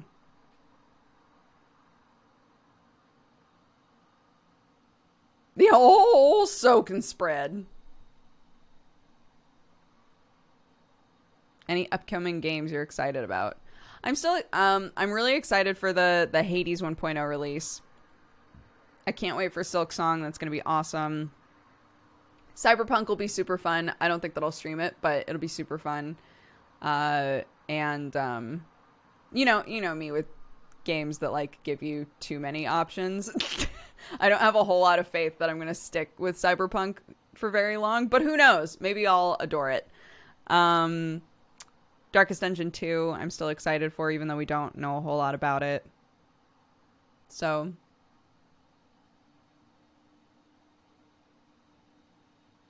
the animated short for Hades was so good. Dude, like every artist that I follow, not all of them. That's an exaggeration, but I'm just going to roll with it. Every artist that I follow on Twitter took the gif of Zagreus coming out of the water and running his hands through his hair and was like, what the fuck? This bitch has no right to be this hot. It made me laugh. It's like, yes, that's right. Any of you who haven't played Hades yet, that's right. Come play Hades. It's good. Yes, we played Spiritfarer twice now. So we played it Thursday and Friday. It's fantastic. I adore it. I really want to like set aside a nice long stream to play it. Because at the moment it's feeling like I'm always cut too short. It's one of those games where time just like vanishes for me. So I really want to be able to just stream it for a long period of time. So I might talk to Sam and be like, hey, what day this week could I just stream all day? Because it's so fun. Everyone in Hades is hot. That's true. You know, that's true. Such a comfy game about death. It is a comfy game about death. It's so fun and so beautiful and like heartfelt and like, yeah.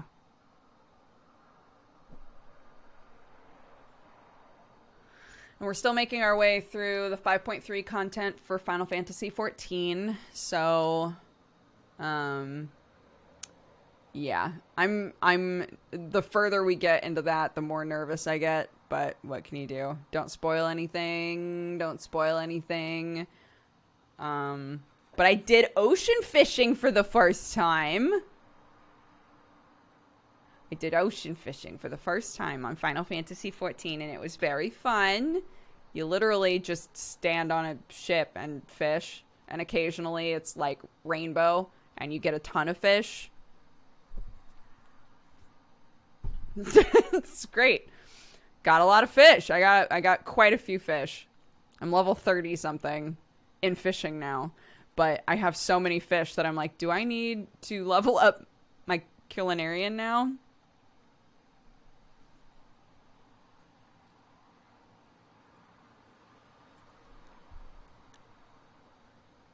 I tried 14 and I don't know what I'm doing. In what way? Do you feel like confused while playing it, or?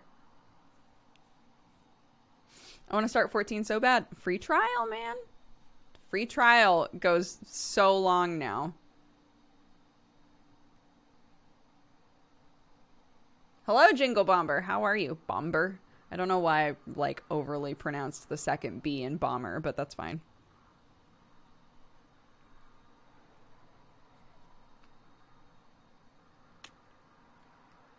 In any MMO, cooking is my jam. It's the one skill I kick ass at IRL and in games. Amazing. I used to watch Co-optional Podcast. You're a lovely person. Greetings from Argentina. Thank you, Flack TV. I hope you're doing well. Thank you for swinging by to say hi.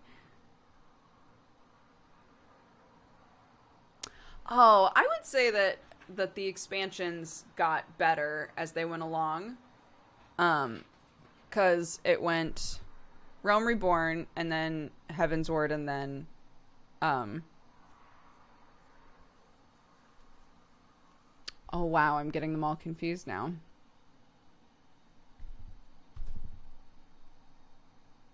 Stormblood. I was like, Storm something. It's Storm something, and then Shadowbringers, right?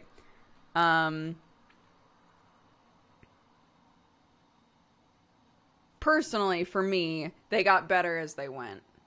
So Heaven's Word, I loved, and then Stormblood, I loved more. I think the mechanics also just continue to get better, right? So like gameplay wise, it also improves, which definitely helps.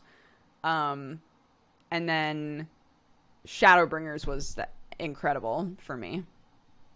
And I haven't finished 5.3, so I don't even know how like it wraps up, so to speak.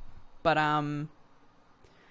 yeah, I think story wise it got more interesting with each one.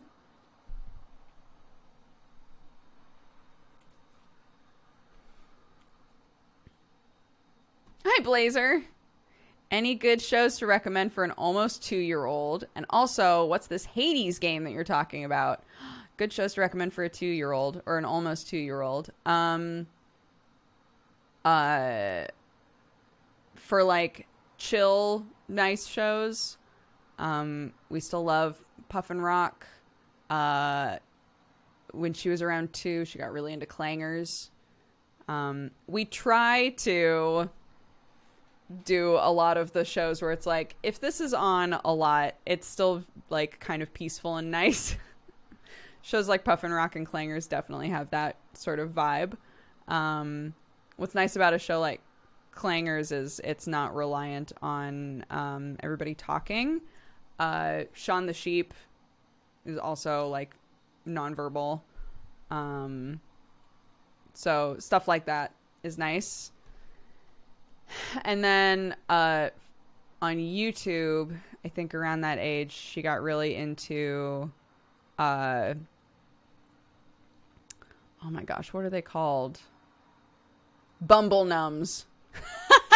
There's a series on Super Simple Songs called Bumble Nums, and it's like these weird little like orb creatures, but they cook stuff.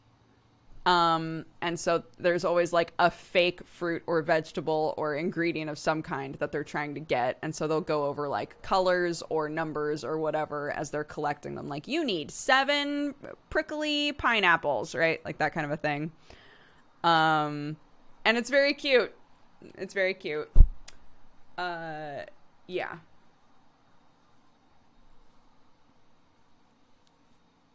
Yeah, Final Fantasy XIV currently lets you play up through Heavensward, so up through the first expansion. So it's a great time to try out the free trial.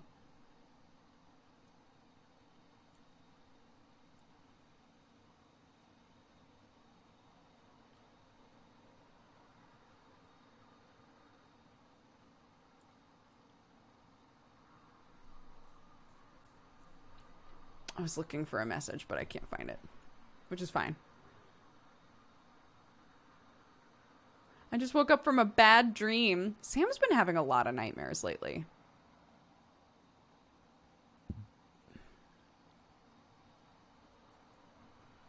Grandma Dodger wearing a beanie. You know it. Not just a beanie, but a beanie that I made.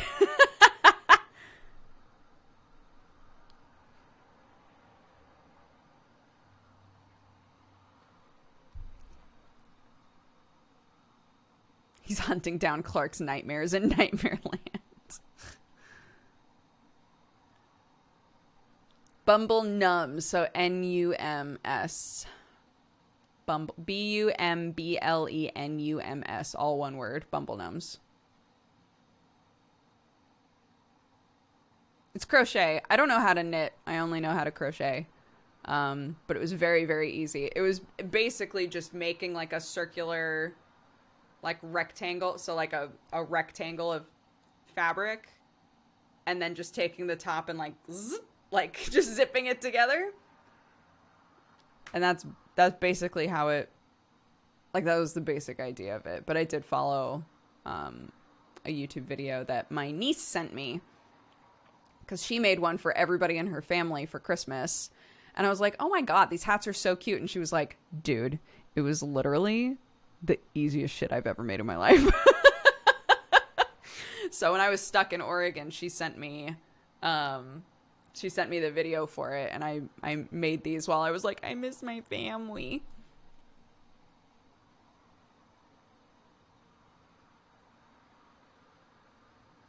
You know what I mean. In US schools, was it required for you guys to learn how to crochet? No. At least where I lived, middle of nowhere, Oregon, where I lived, there was no interest in like, textile arts, in anything like that. You could opt to take a cooking thing, but it was pretty basic. I'm of the camp of people that believes that we should definitely be teaching high schoolers, like, what taxes are and shit. I think there are lots of different things that would be really nice for people to learn. Things that are chill, like crochet for sure, but also things that are like, hey, once you're done with high school, I hope you don't mind that we're gonna like kick you out into the world and hope you figure it out. Like,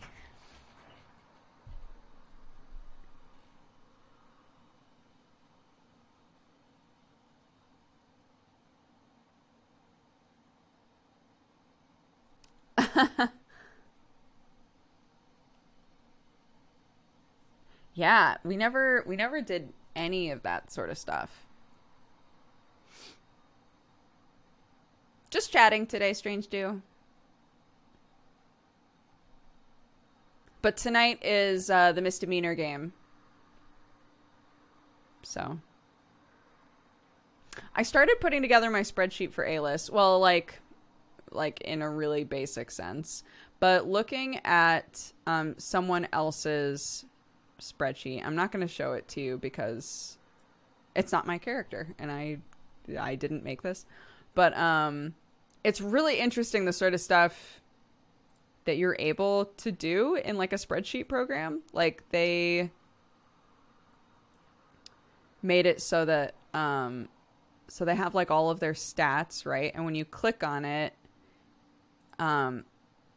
they've like labeled it as like whether something is proficient, or like a number will be labeled as like strength modifier, and then you go into other squares and it'll be like automatically figure this out based on current strength modifier, like that kind of stuff. And I was like, holy shit, if I can like pick this thing apart, I think I can figure out how to do a lot of cool stuff in in like a spreadsheet that I don't know how to do currently, which is really cool.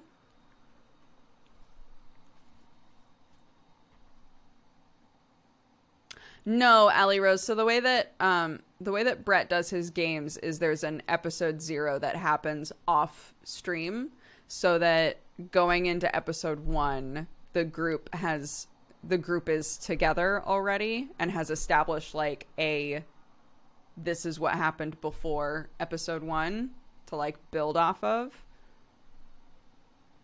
No, I am not the DM. I play a lovely, sweet boy named Alis, who is not contrary at all, and really loves everybody he's with, and just kind of like goes with the flow, you know? All of those things are lies. Just nick theirs and fill in your stats, but then I don't learn anything.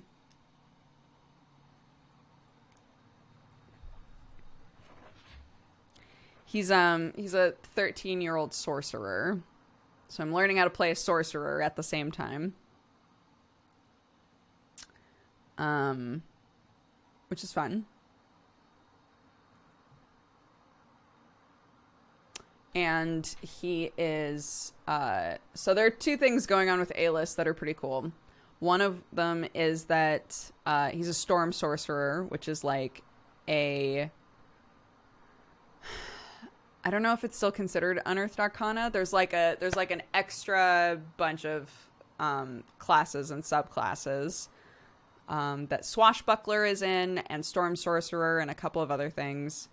But it's basically a lot of air and lightning abilities. So Alis is a storm sorcerer, but also in order to reflect his age, and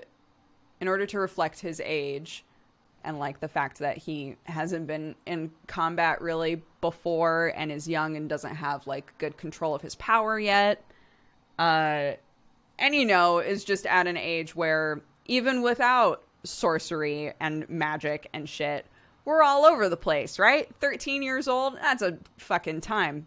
So Brett built a table that's a little bit wild magic-y, where anytime I cast a spell, it will most likely go fine, but there are some numbers on there where it is not fine, which is really cool. So there's a high likelihood that the spell works no problem, but it could potentially hit at max damage no matter what, and I don't have to roll damage. Amazing. Or it could potentially blow up in my face and hurt me. So there's like all kinds of extra variables with him, which is really cool.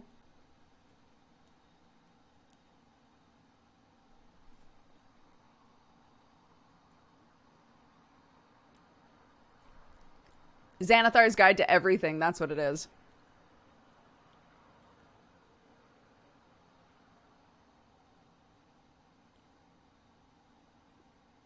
So yeah, he's a very fun character to play, and he's a big old bitch. Which I guess I got into a mood there for a while where that's literally just the character I wanted to play. Zacharias is kind of a bitch, a different flavor of bitch, but Zacharias is kind of a bitch. Alis is a bitch. Fabia, not a bitch. Problematic in a different way. Nipnops, big bitch. Nipnops was a big bitch. I need to reuse Nipnops in something because he was so good. He's such a good character. I need to use Nipnops in something else.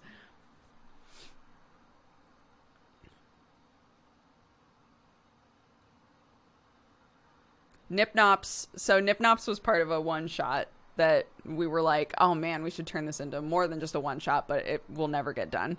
It was the game that we did with Asa Butterfield, and my character was a criminal.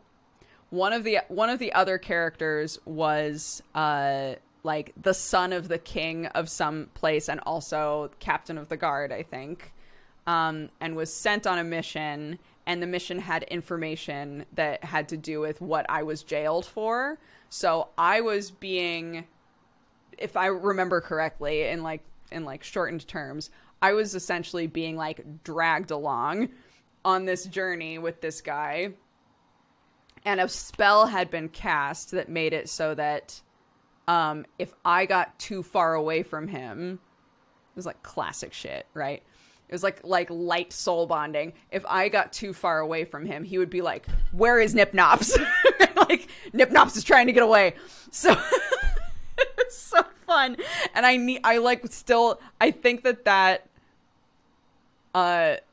dynamic was so funny, and I really want that again because it was so funny. This idea of everybody else is like good, right? And they're like trying to do this great mission, and meanwhile I'm like, how do I get out of this? How the fuck do I get out of this? Like, I need to leave, but if I get too far away from this dude, he knows that I've left. Like, it was wild.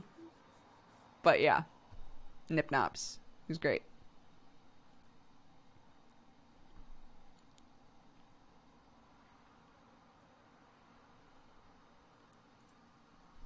Nipnops had the ability to cast a spell while peeing. That's also true.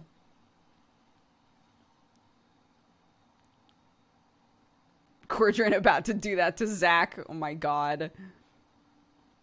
No spoilers. No spoilers on stuff. I've been pretty open about the fact that Strange Roads is just like an absolute comedy of errors in terms of our characters, but no spoilers about like specifics in the show.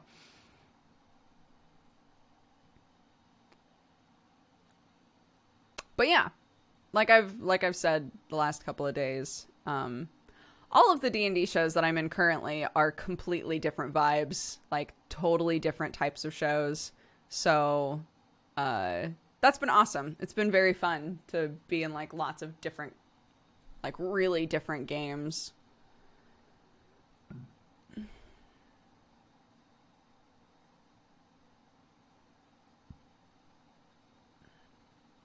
Different how? I mean, DMs provide like different vibes, right? Depending on the DM, they might have you more or less involved. They might be like, what do you want to do? Do whatever you want. This is the stuff that's going on in the world. You don't have to pay attention to that. Do whatever. Or something that's a bit more curated. I would say that like Arcadum's games are very curated because he creates story beats for all of his games, right? So, the DM can like completely change the vibe. The world that they've built for you to like exist in changes the vibe. The group that you're with can completely change the vibe, because if you're with a bunch of people who are like, fuck RP, I just want to kill shit, that's going to be very different from a group that's like, we are all really invested in our characters and we want RP and we devour lore for breakfast, lunch, and dinner. Those are like, that's going to be totally different as well, right? So I would say that Joe's game, out of the three of them, Joe's game has much more of like a wholesome, like family-ish vibe. Strange Roads is like a wonderfully crafted story that's like built into all of these other stories that are all going on at the same time, right? And Misdemeanor is just so fun right? Misdemeanor is like so much fun. They're all fun, but Misdemeanor has this, I don't know if it's because it's partly that like everybody except for my character is a pirate, but like there's this sense of just like there's this adventurous fun quality to all of the characters and what's going on and the vibe in general. So yeah, they're all just very different.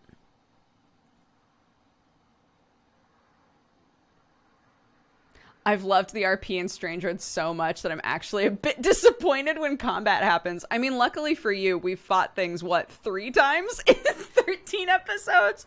Like 3 or 4 fights total. I told that to Octo and he was like, what? I was like, yeah, I think the number of fights we've had is on one hand. I'm pretty sure. And he was like, are you kidding me? He was like, our group fights all the time.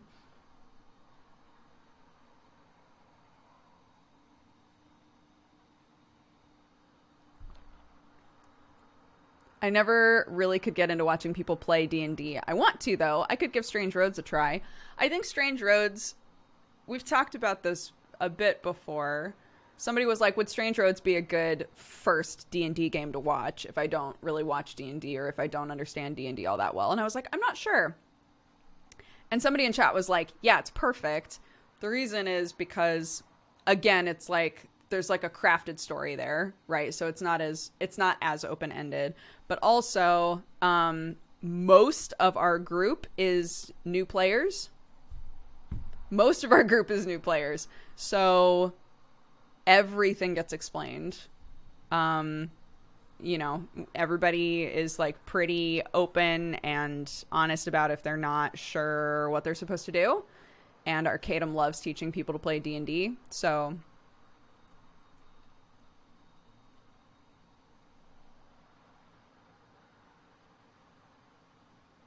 oh, Strange Roads was my first glimpse into D&D ever. It's been great so far. Oh, I'm so glad.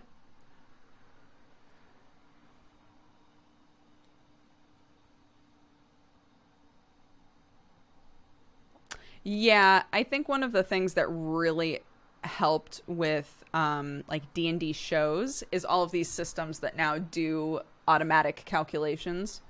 So you're not sitting around being like, okay, so I rolled a 20, but now I need to factor in like since I hit, you know, oh, but I got a natural 20, so it's going to hit twice. And I need to add this, this, and this, right? Like, there's so many systems now that just calculate all of that shit for you. It's so nice. Will Strange Roads return next week? I hope so. But literally all of us said to Arcadum, like, take as much time as you need, whatever it is that you need to do. Like, we are here to be cars on the road that you've created for us. So like, it's totally fine.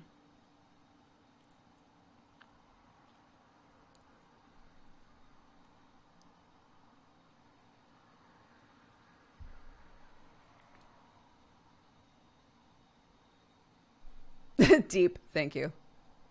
I'm very deep as a person, so. Can you say who left the show?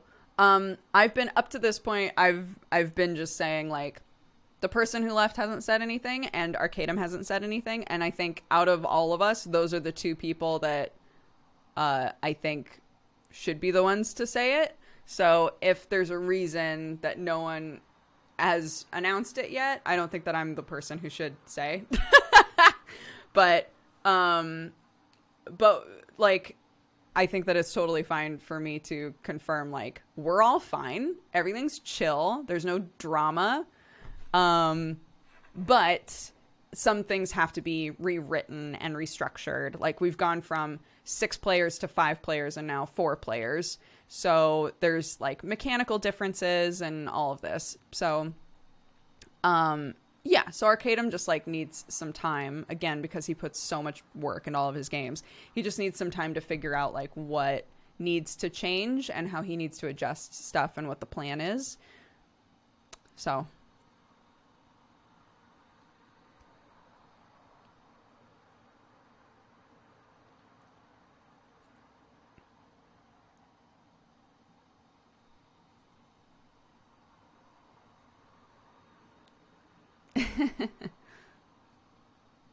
That's all I'm going to say. That's all I'm going to say about Strange Roads. Because, again, it's not my place to confirm or deny anything about, like, what the plan is from now or any of that. I don't know. I'm not the driver. Are there written summaries of these shows for people who might need to catch up? No, but I've said before that, and Arcadum was like, yeah, if you want to do that, totally go for it. And I still have not done it. But I've said before that I would love to write up like here's a summary of Strange Roads sort of thing. Specifically, it was going to be because when Cry left, or rather when Cry was kicked out, everybody was like, not everybody, but a lot of people who were interested in watching the show and hadn't watched it yet were like, if I wanted to skip to the episodes now and like not see any of the Cry episodes, like, could I do that? And so I was like, oh, well, maybe we could make a summary of like the first episodes, and that would also double down as a summary of like what the like foundation of the show is. And Arcadum was like, yeah, go for it, do it. And I hadn't done it. So yeah, I'm not going to delve into the Cry shit. You can go ahead and Google it. It will pop up very fast.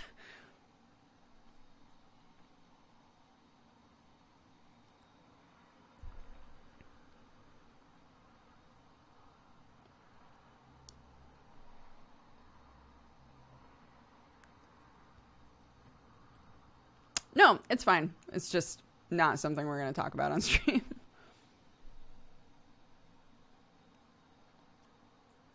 Are you familiar with the Broken Bonds game characters? I watched a lot of the first episode of Broken Bonds. I haven't watched any since then. And I'm glad, because apparently there are some tie-ins between our games, and I like that I don't know any of it. I like that I don't know what any of that is. And again, please don't tell me. I like that I have no idea. So I'm like, oh, thank God I didn't keep watching that.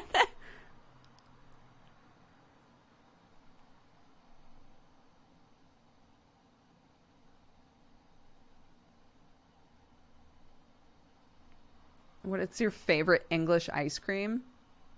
I have yet to eat an ice cream and be like, this is very different from American ice cream. So Arcadum is Arcadum is very clever. He works his butt off.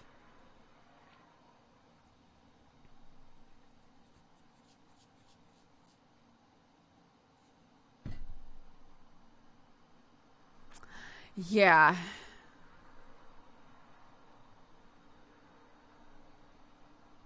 Sorry, that was a follow-up to Squeak said, I'm so behind on all the D&D, I want to get into it all, but I just don't know the best way to get caught up. That's how I wind up feeling a lot of the time as well. I'm trying to create situations in my life where I'm like, this is something that I need to do, and I typically just do it in silence. So instead, I'll do it while listening to like one of the shows or whatever. That's how I've been keeping up with Arcane Academy, which is one of Brett's other shows. That is also happening at the same time as our misdemeanor show. So I've given up when it comes to the Brett shows. I've given up on the facade of like, I don't want to know anything that's going on in any of the other games, because all of our shows just started. I'm like, but I could keep up with them, right? I'm so rarely in that position where I can just keep up with all of the games that are going on in like in a world. Like, that's super cool. So yeah.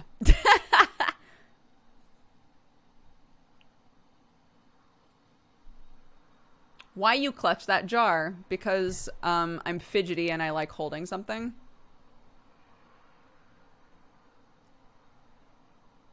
And that's it. Arcadum's shows tend to be about 13 episode series, so it's not a huge mountain to go through. Yeah, I was asking him the other day, I was like, how many? Because we're already past that. Right? Strange Roads is already past that. So I was like, how many episodes is our season 1 going to be? And I didn't get a straight answer. So we'll see. I have DM'd, yeah. I've done 2 one-shot Dungeon World games. I have never DM'd D&D because I don't understand the mechanics well enough. I don't trust myself to like answer questions well when it comes to the D&D mechanics. But Dungeon World, I've done 2 games, and then I've now run Lady Blackbird, which was super fun.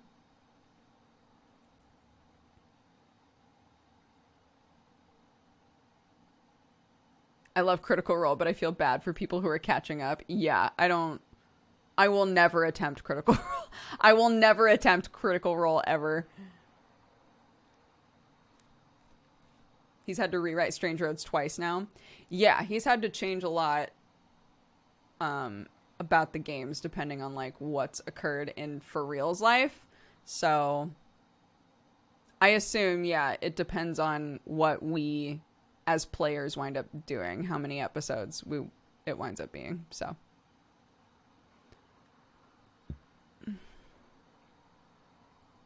yeah, I've said to Sam, like, if we wanted to try and do a D&D game with like his family, and I was DMing, and anytime I was, because Sam is the sort of person, he's just like absorbed the rules so well, he just gets it.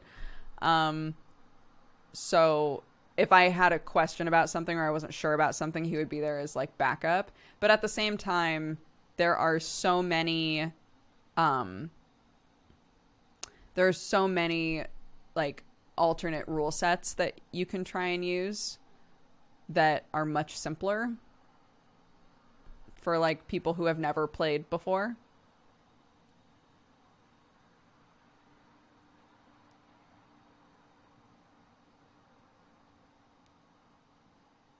Sam is a power gaming min-maxer in every game. It's true. He loves it. He loves doing that. He loves understanding a game in and out. He loves being like very efficient. Octo's the same way. He loves that.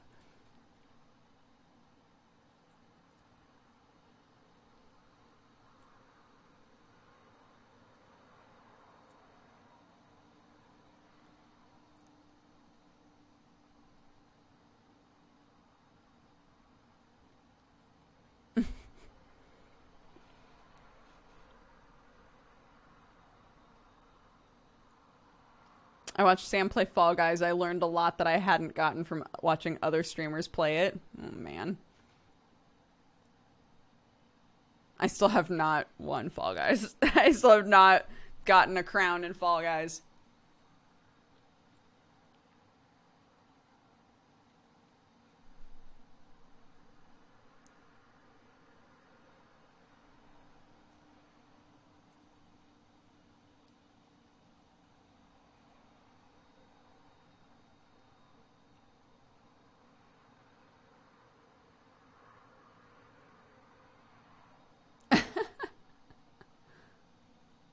If Tim can do it, so can you. I think the most wholesome part of the Tim thing, there's a clip where I think his wife comes in and he goes, "Honey, I did it." And she goes, "Yay!"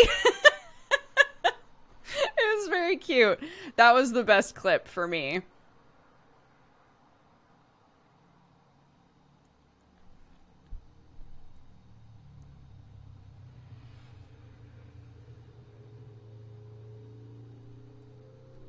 Raid Leader's already been redeemed. It was redeemed like a while ago.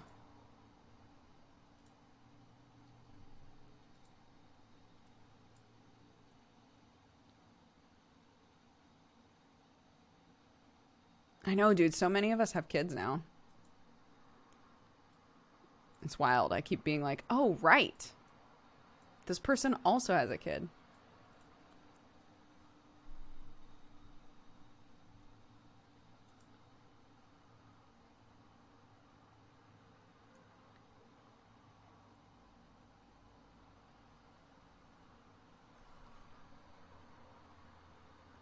It's true.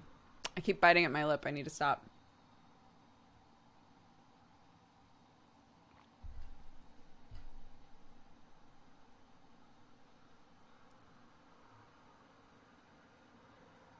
Stop. What's the name of the RPG channel again? The RPG channel. The if you do !D&D, it shows all 3 of the games that I'm in. They're all on different channels. There's also a minute cooldown on this command. So if you spam it, it won't do anything. But those are the 3 channels that the games are on. The one that I think probably comes up the most is Strange Roads. So that's the 3rd one in that list. Arcadum, twitch.tv/Arcadum. But all 3 of these channels, Joe has his Godforged channel, or his Godforged game, and is, I think, adding a 2nd game. Brett is currently running 3 games, and Arcadum is currently running 7 or 8 of them.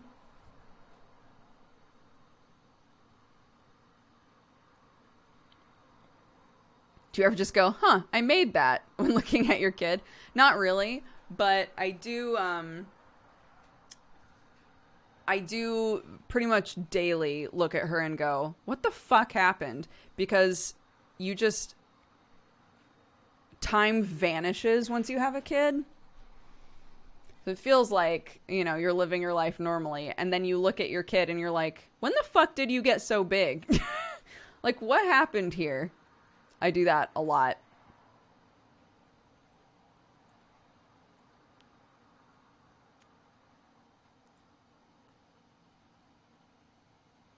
How long until Clark is taller than you? She's really obsessed with people that are big and people that are small currently. So she'll say, Mummy, you are big and I am small. And I always follow up with, but one day you will be bigger than Mommy. One day you will be bigger than Mommy.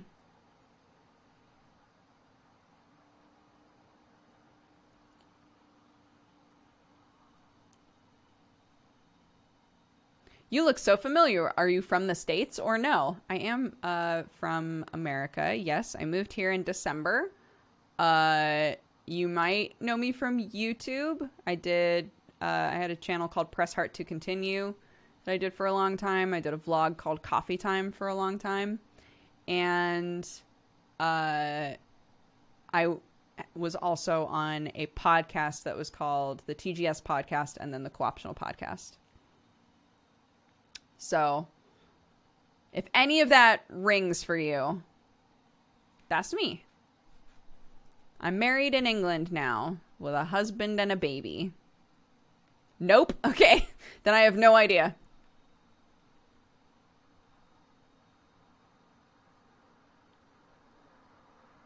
Press Heart and Coffee Time seemed like a lifetime ago. I know.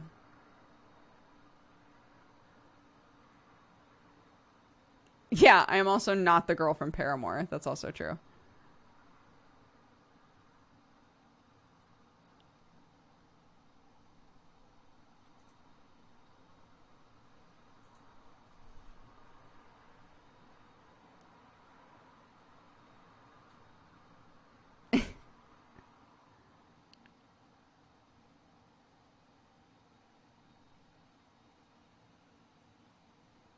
I haven't heard the Hayley Williams comparison in years.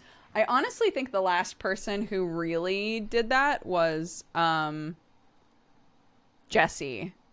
Jesse said he was watching a Paramore music video and was like, I see it. There are certain angles, her face at certain angles, you look identical. So, what can you do?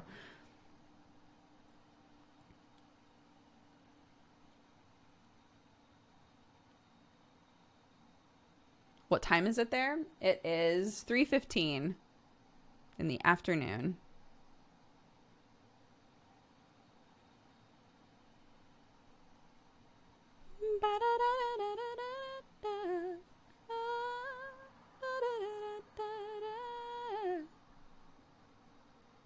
I think the hair, when our hair was more similar, that also was part of it. Why did you start making videos? I was finishing up my degree in college, and a friend of mine had gotten really into StarCraft casting, Husky StarCraft at the time. he and I went to high school together, and he had gotten super into casting StarCraft and was doing really well at it. And he was like, dude, you should like start making YouTube stuff. Because I was doing acting and all this other shenanigans in school. And he was like, you should do YouTube. And I was like, I don't even know what I would make. And he was like, well, just like look around and see what you think would be fun. And I was looking at all the gaming stuff, and I was like, God, there are like no girls consistently that have like consistent shows on here, it seems like. So I was like, well, maybe I could like make a news show or something.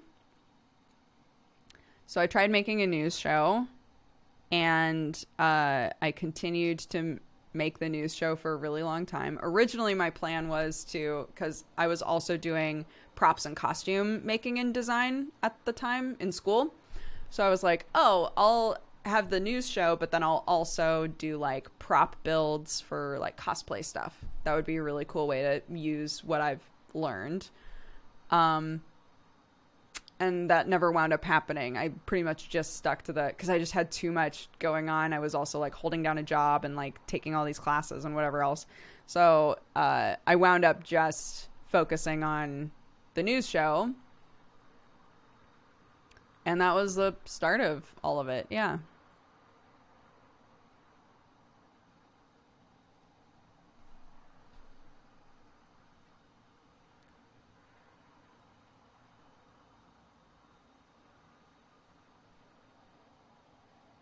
Thank you. Have you ever done cosplay before? The only like real cosplay I've done was with my lovely friend Angie Viper. She is like an incredible seamstress and builder and does tons of cosplay. And she and I kept talking about doing Lena Inverse and Naga. And so we finally did it. And we built the costumes and the props for Lena and Naga. And we went to Anime Expo as Lena and Naga. And I was like, this is exhausting. This is exhausting. I had a lot of fun building the stuff though, and like hanging out with her and doing all of that. That was really, really fun.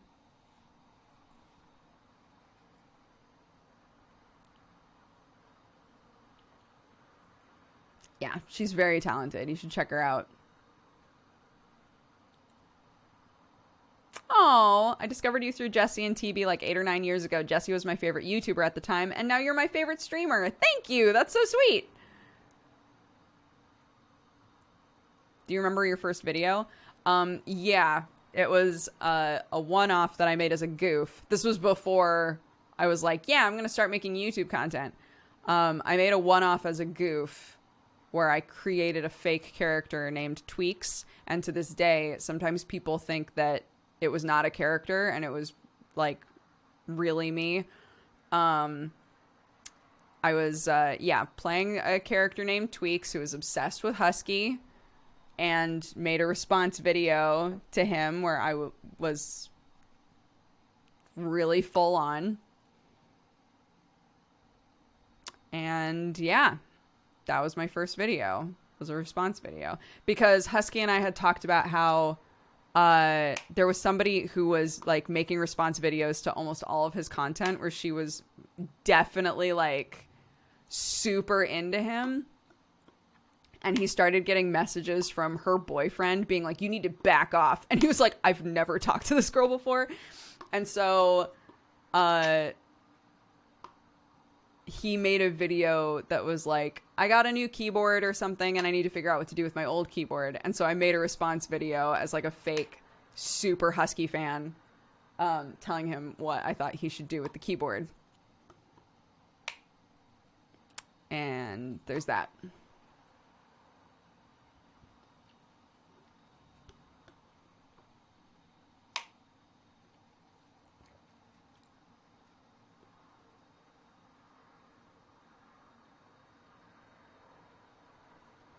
This one? Oh my god.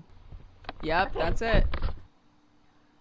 OMG Husky, you are to Bombzors. Fuck, this video is so weird. It's so weird, dude. 2010 Dooger. That's me. So imagine watching this and then coming to my streams and being like, wow, you've grown up so much.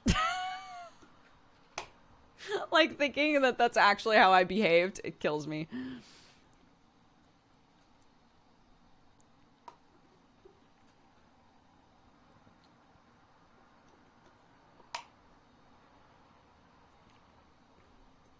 Were you doing a voice in the video? Yeah. It was a full-on character. This was... I had spent... At that point, I was on my 5th year at university. Gotta use that degree for something. Might as well make up a character.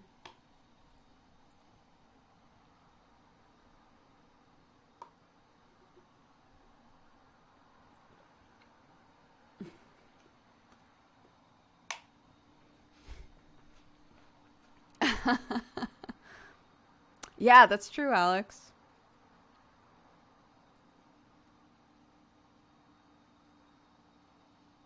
You must have spent at least several dollars on that outfit. Nope. Those were all things I had in the house. And then I took a tank top and I took a Sharpie and I wrote Husky on it. And that was that.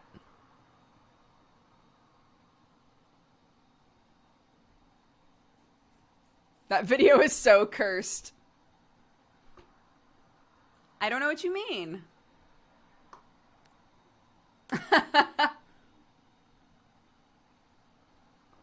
What can you do?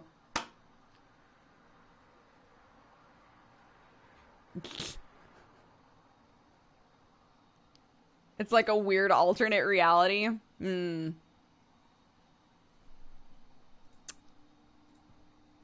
what is this? Yeah. Oh my gosh. I even changed the way that my mouth was. I was like doing this weird like... I can't even... I'm not even sure. Oh, that's the wall! Oh my god! Do you remember when I was saying that...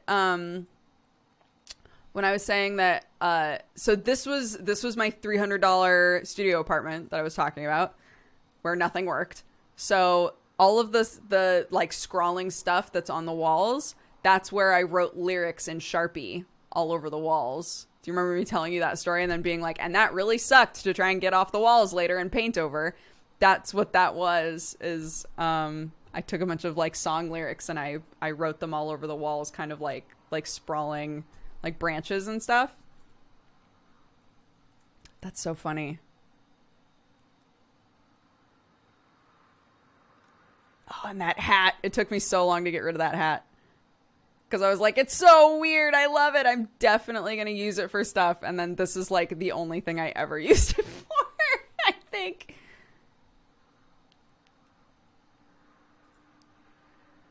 Amazing. Anyways.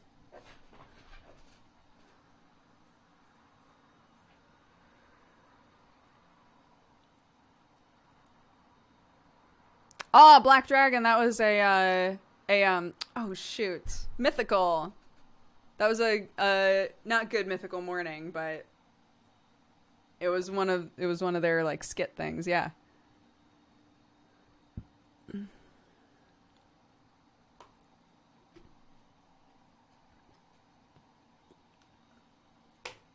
I would not recognize you in this video. Those chops, those acting chops, put into play. Are we gonna finish up with a jigsaw? No, not today.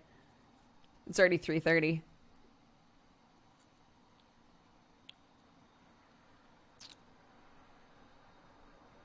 Have you watched any good anime lately? No, there's apparently one on Netflix that's very good. That I would love to try. The Great Pretenders or something like that.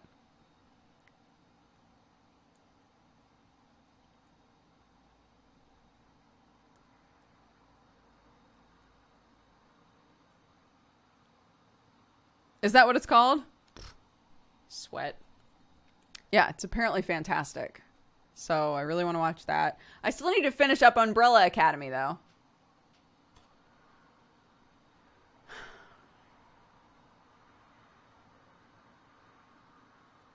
I finished watching it and I loved it.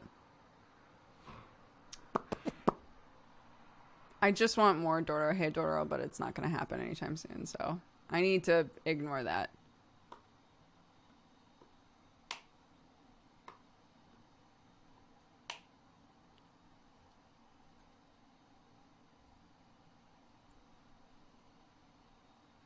Do you like Seven Deadly Sins? I don't remember. It's tainted. So I've read a little bit of the manga, and I apparently gave it a 7, which means that I thought it was fine. And on MangaPod, we score them. I apparently gave it a 7, which means I thought that it was fine. I didn't finish the first season of the anime because Sam and I were watching it together, and then he watched the rest of it without me, and I just never watched it again. So, so there you go.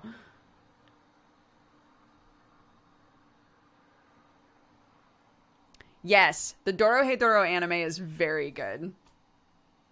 I loved it.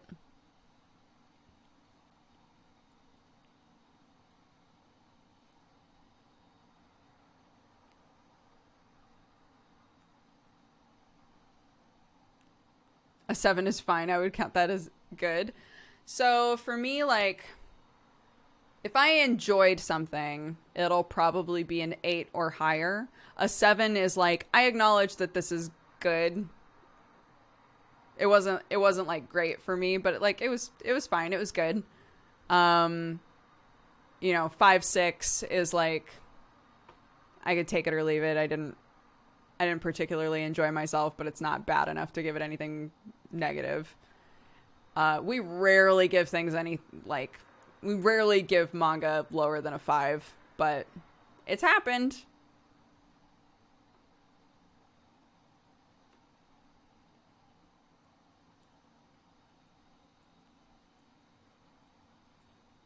I don't know. I didn't get very far in Seven Deadly Sins, so.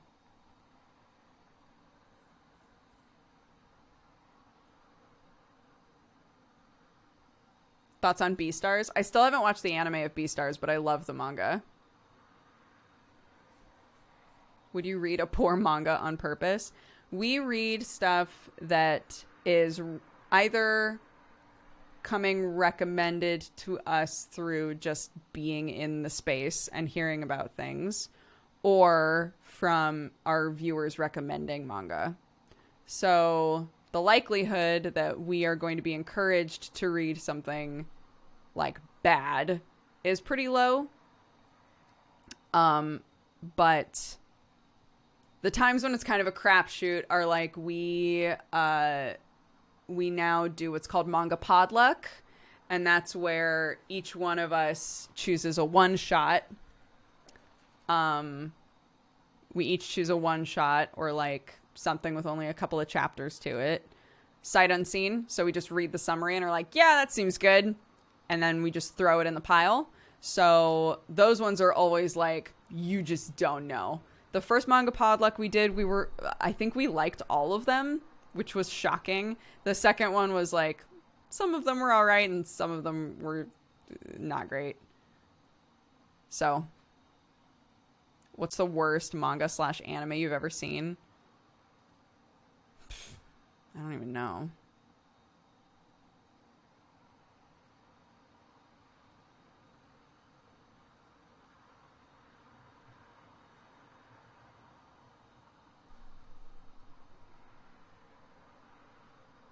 Are yaoi pod and yuri pod still a thing? Like, kind of. We've been reading just a lot more LGBT manga in general. Not that, like, all manga that focuses on a gay couple is yaoi and all manga that focuses on a lesbian couple is yuri, right? But we've, like, incorporated just a lot more LGBT manga in general. So, I think, like, the only times that we would use the terms like yaoi pod or yuri pod is if we wanted to denote, like, this potentially is really racy, right? Like this potentially has like full on sex scenes in it. I think probably generally in the future, we're going to just like consolidate that to like, this is just an NC-17 manga, right? Like we're going to read something that has potentially full sexual content in it. So, yeah. At the time when we did our first like yaoi pod, I think, I don't know that we had really done anything that we had really read anything that was like an LGBT manga. I'm trying to remember if we had, but we've just incorporated a lot more of them.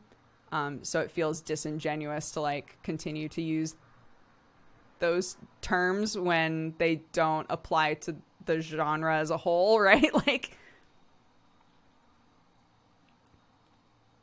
so yeah, we're like, at this point now, it feels like we've more normalized. We might read manga that has like LGBT themes.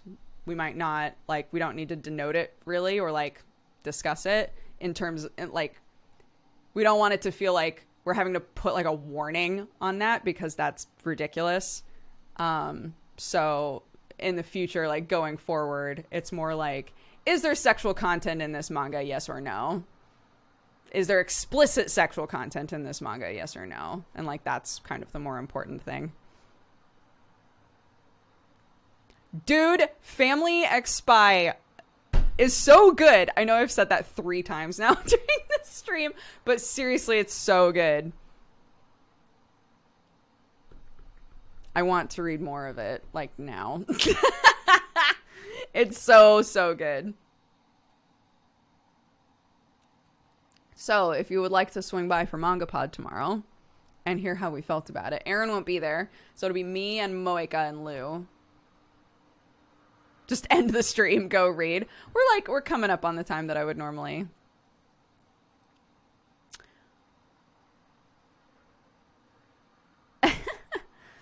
Where do you usually read manga?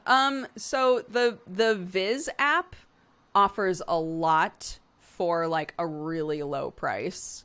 So anything like, I think they call it like the Viz Vault or something, but they basically have a partnership with Shonen Jump, where you pay $1.99 or $2 or something like that, and you get access to like so much stuff that you can read in the app, and the money like goes back to the company and the mangaka and all of that. So that's nice. So anything that I can read on Viz, I try to read on Viz. Family X Spy is on Viz.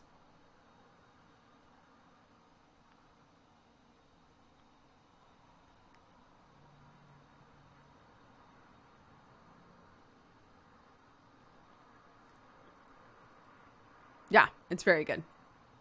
I'm glad. Multiple people have been like, yeah, I started reading it during the stream because you were saying so many good things about it, and it's great. Yes, good.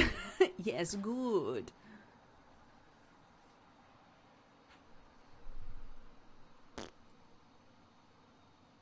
It's Spy X Family, not Family X Spy. I'm sorry. I couldn't remember.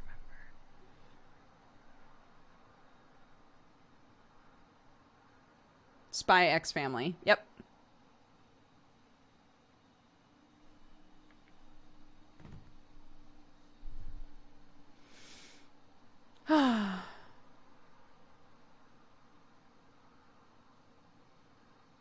Okay. On that note, yeah, let's start wrapping up a little bit here. Weird Uncle Jay says, I'm going to cross my fingers and toes for your family's house buying efforts. Thank you.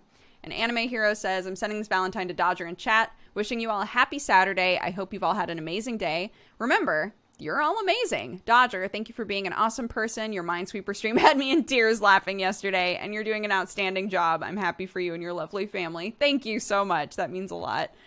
We got some hydrates from Malcaris, May Grauco, and Ellie Donato. Thank you all very much for reminding us to drink some water.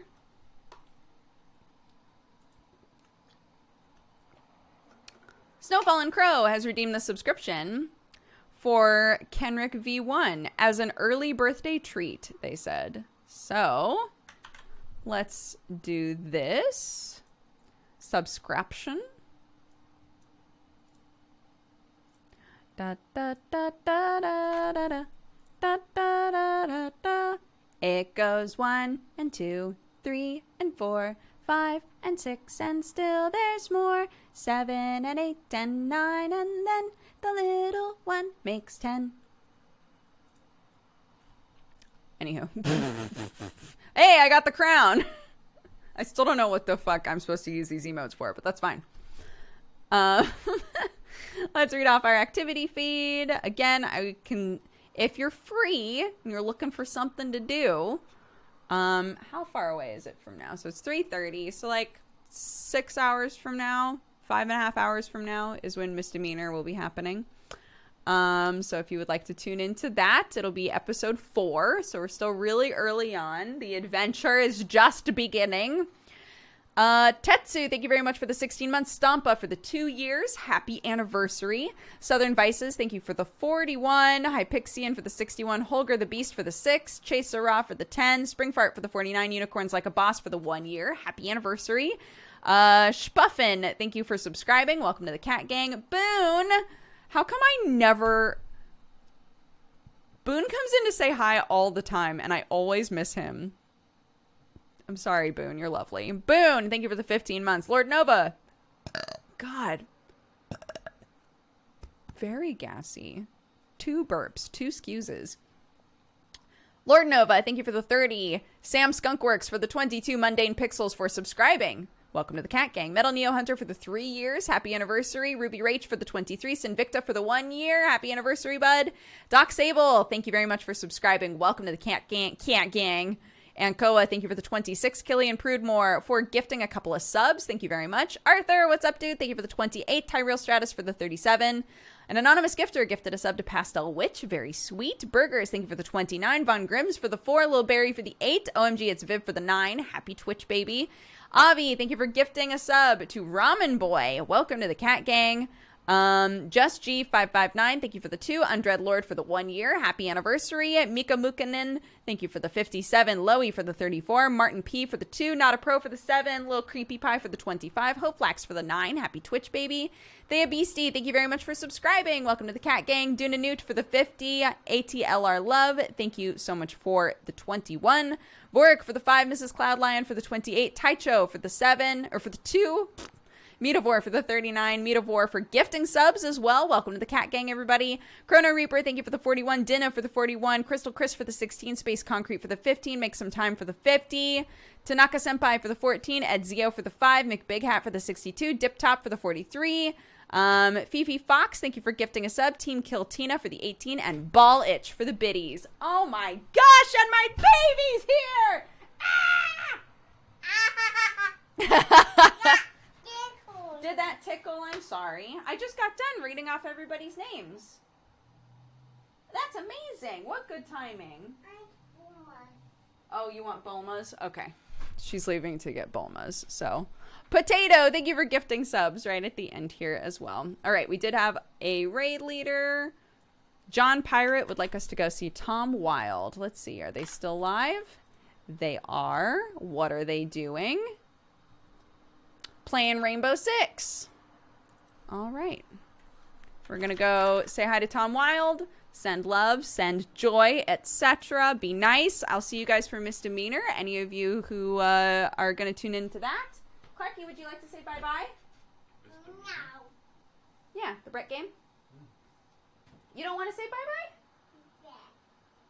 Can you come? Clarky, come say bye-bye. Can you come over, say bye, chat? No. No. If you don't say bye-bye, I'll tickle you. Clarky, you want to say bye-bye? I'll tickle you.